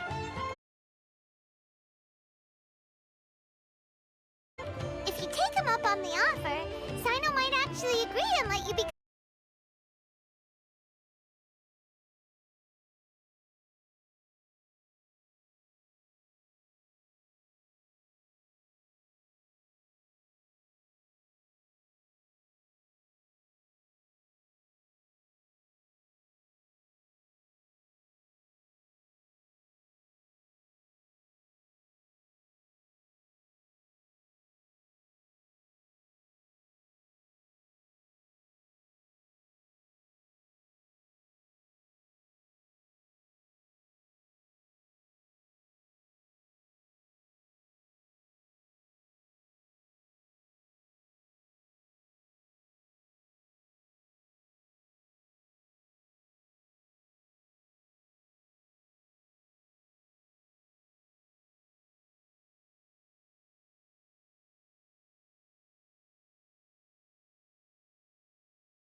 Huh.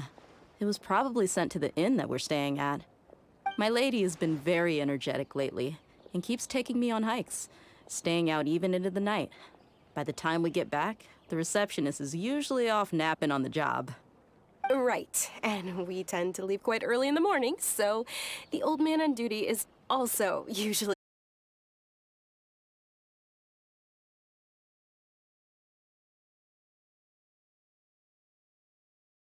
I'll go check later.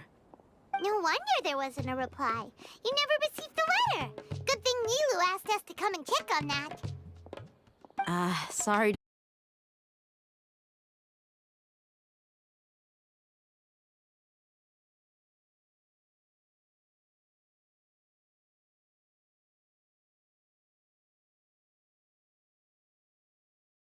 She was hoping you could come. Great! I'll be sure to attend.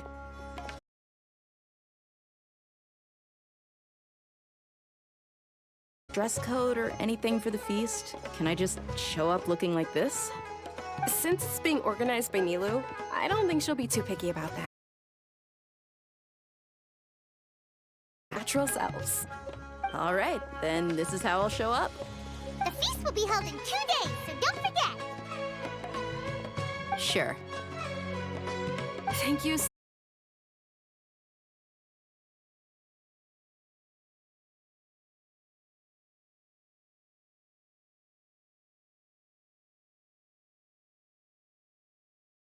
Knows his whereabouts. Oh. But last...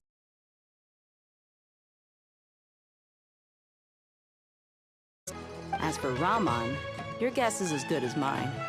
I only remember he...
What brings you here?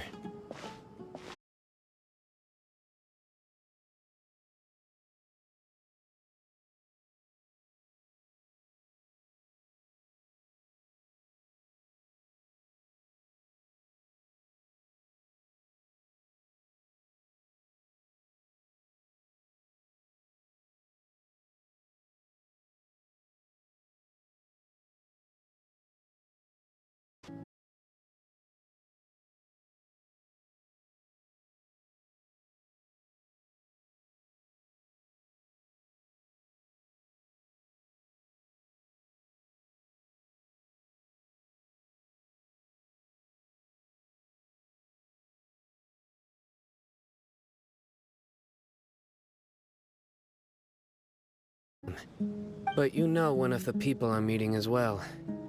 Oh.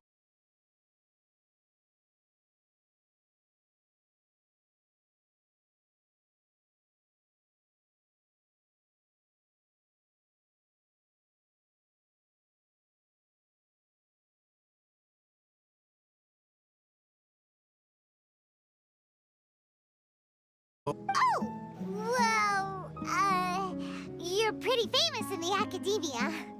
Don't worry. These are our friends. No need to be so guarded. I see. I'm doing well.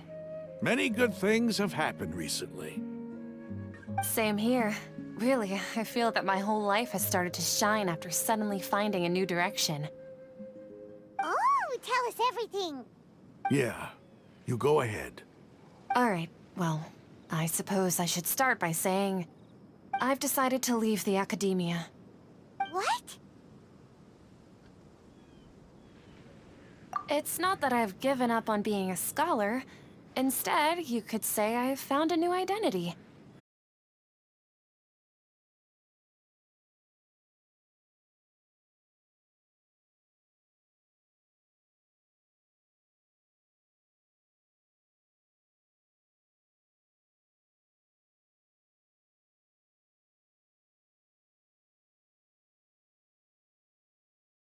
Teacher? Sataria will return to support education here and teach people from the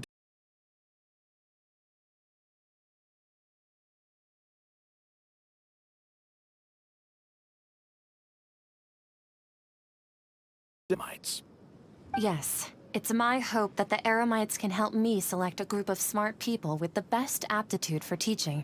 I'll teach them.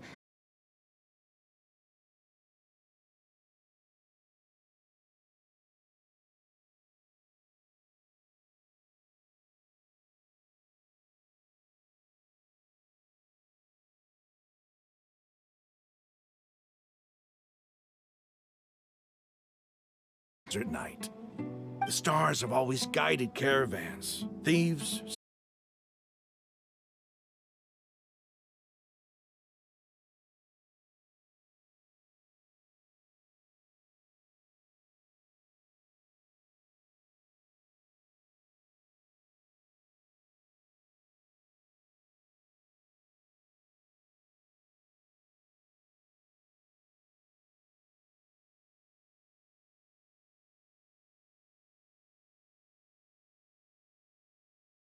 At first, I feared it was destined to fail.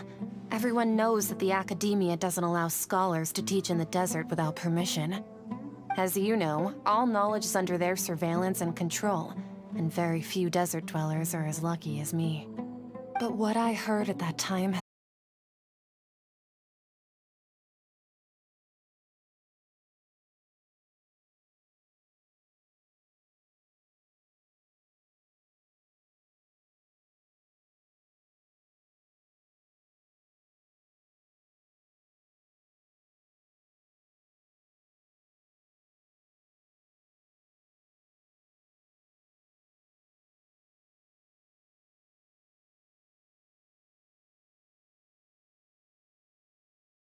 approached the Grand Sage, only to find that he was no longer at the Academia.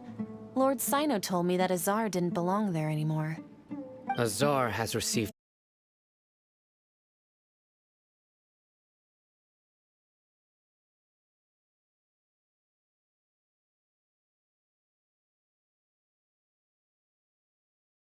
To leave the Academia for the desert, and accompanied me here to discuss collab.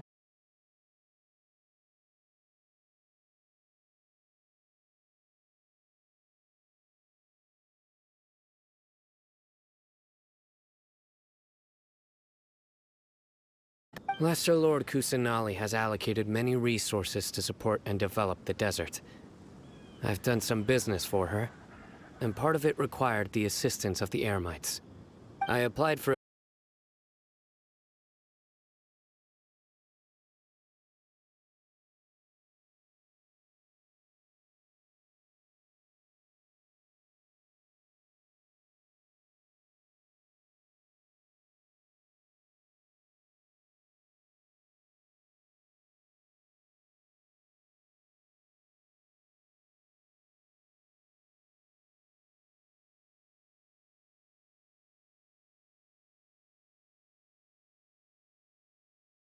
have any more news. We must be persistent about this, and maintain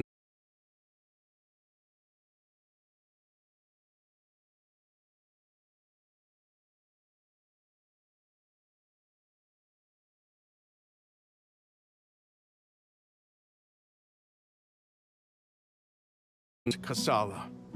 His wisdom is a miracle among the people, deserving of high praise and admiration. I hope people with wisdom like that priest will rise again among the desert dwellers. Then we'll once again see the wisdom and glory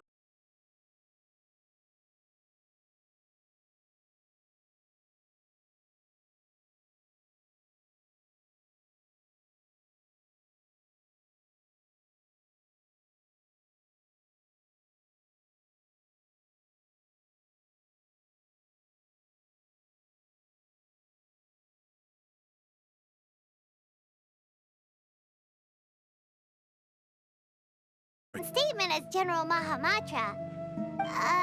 Although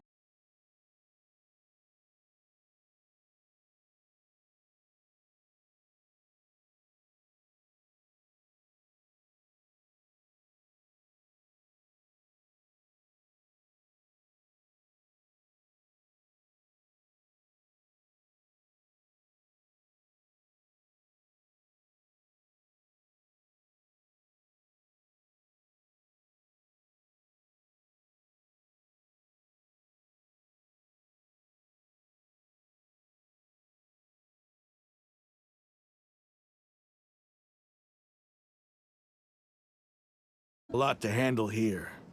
Besides, I need to look after Miss Sataria in the desert, so I'll have to pass.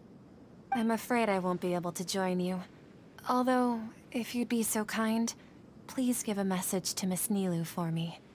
The message is, I'm sorry for how I treated you before, but now I understand the beauty of your dance. It's like a light shining in the sky. You and the art you symbolize are not only beautiful, but also lively and powerful, so much so that it was prohibited. Please keep dancing, and someday, I'll be able to appreciate your art in person.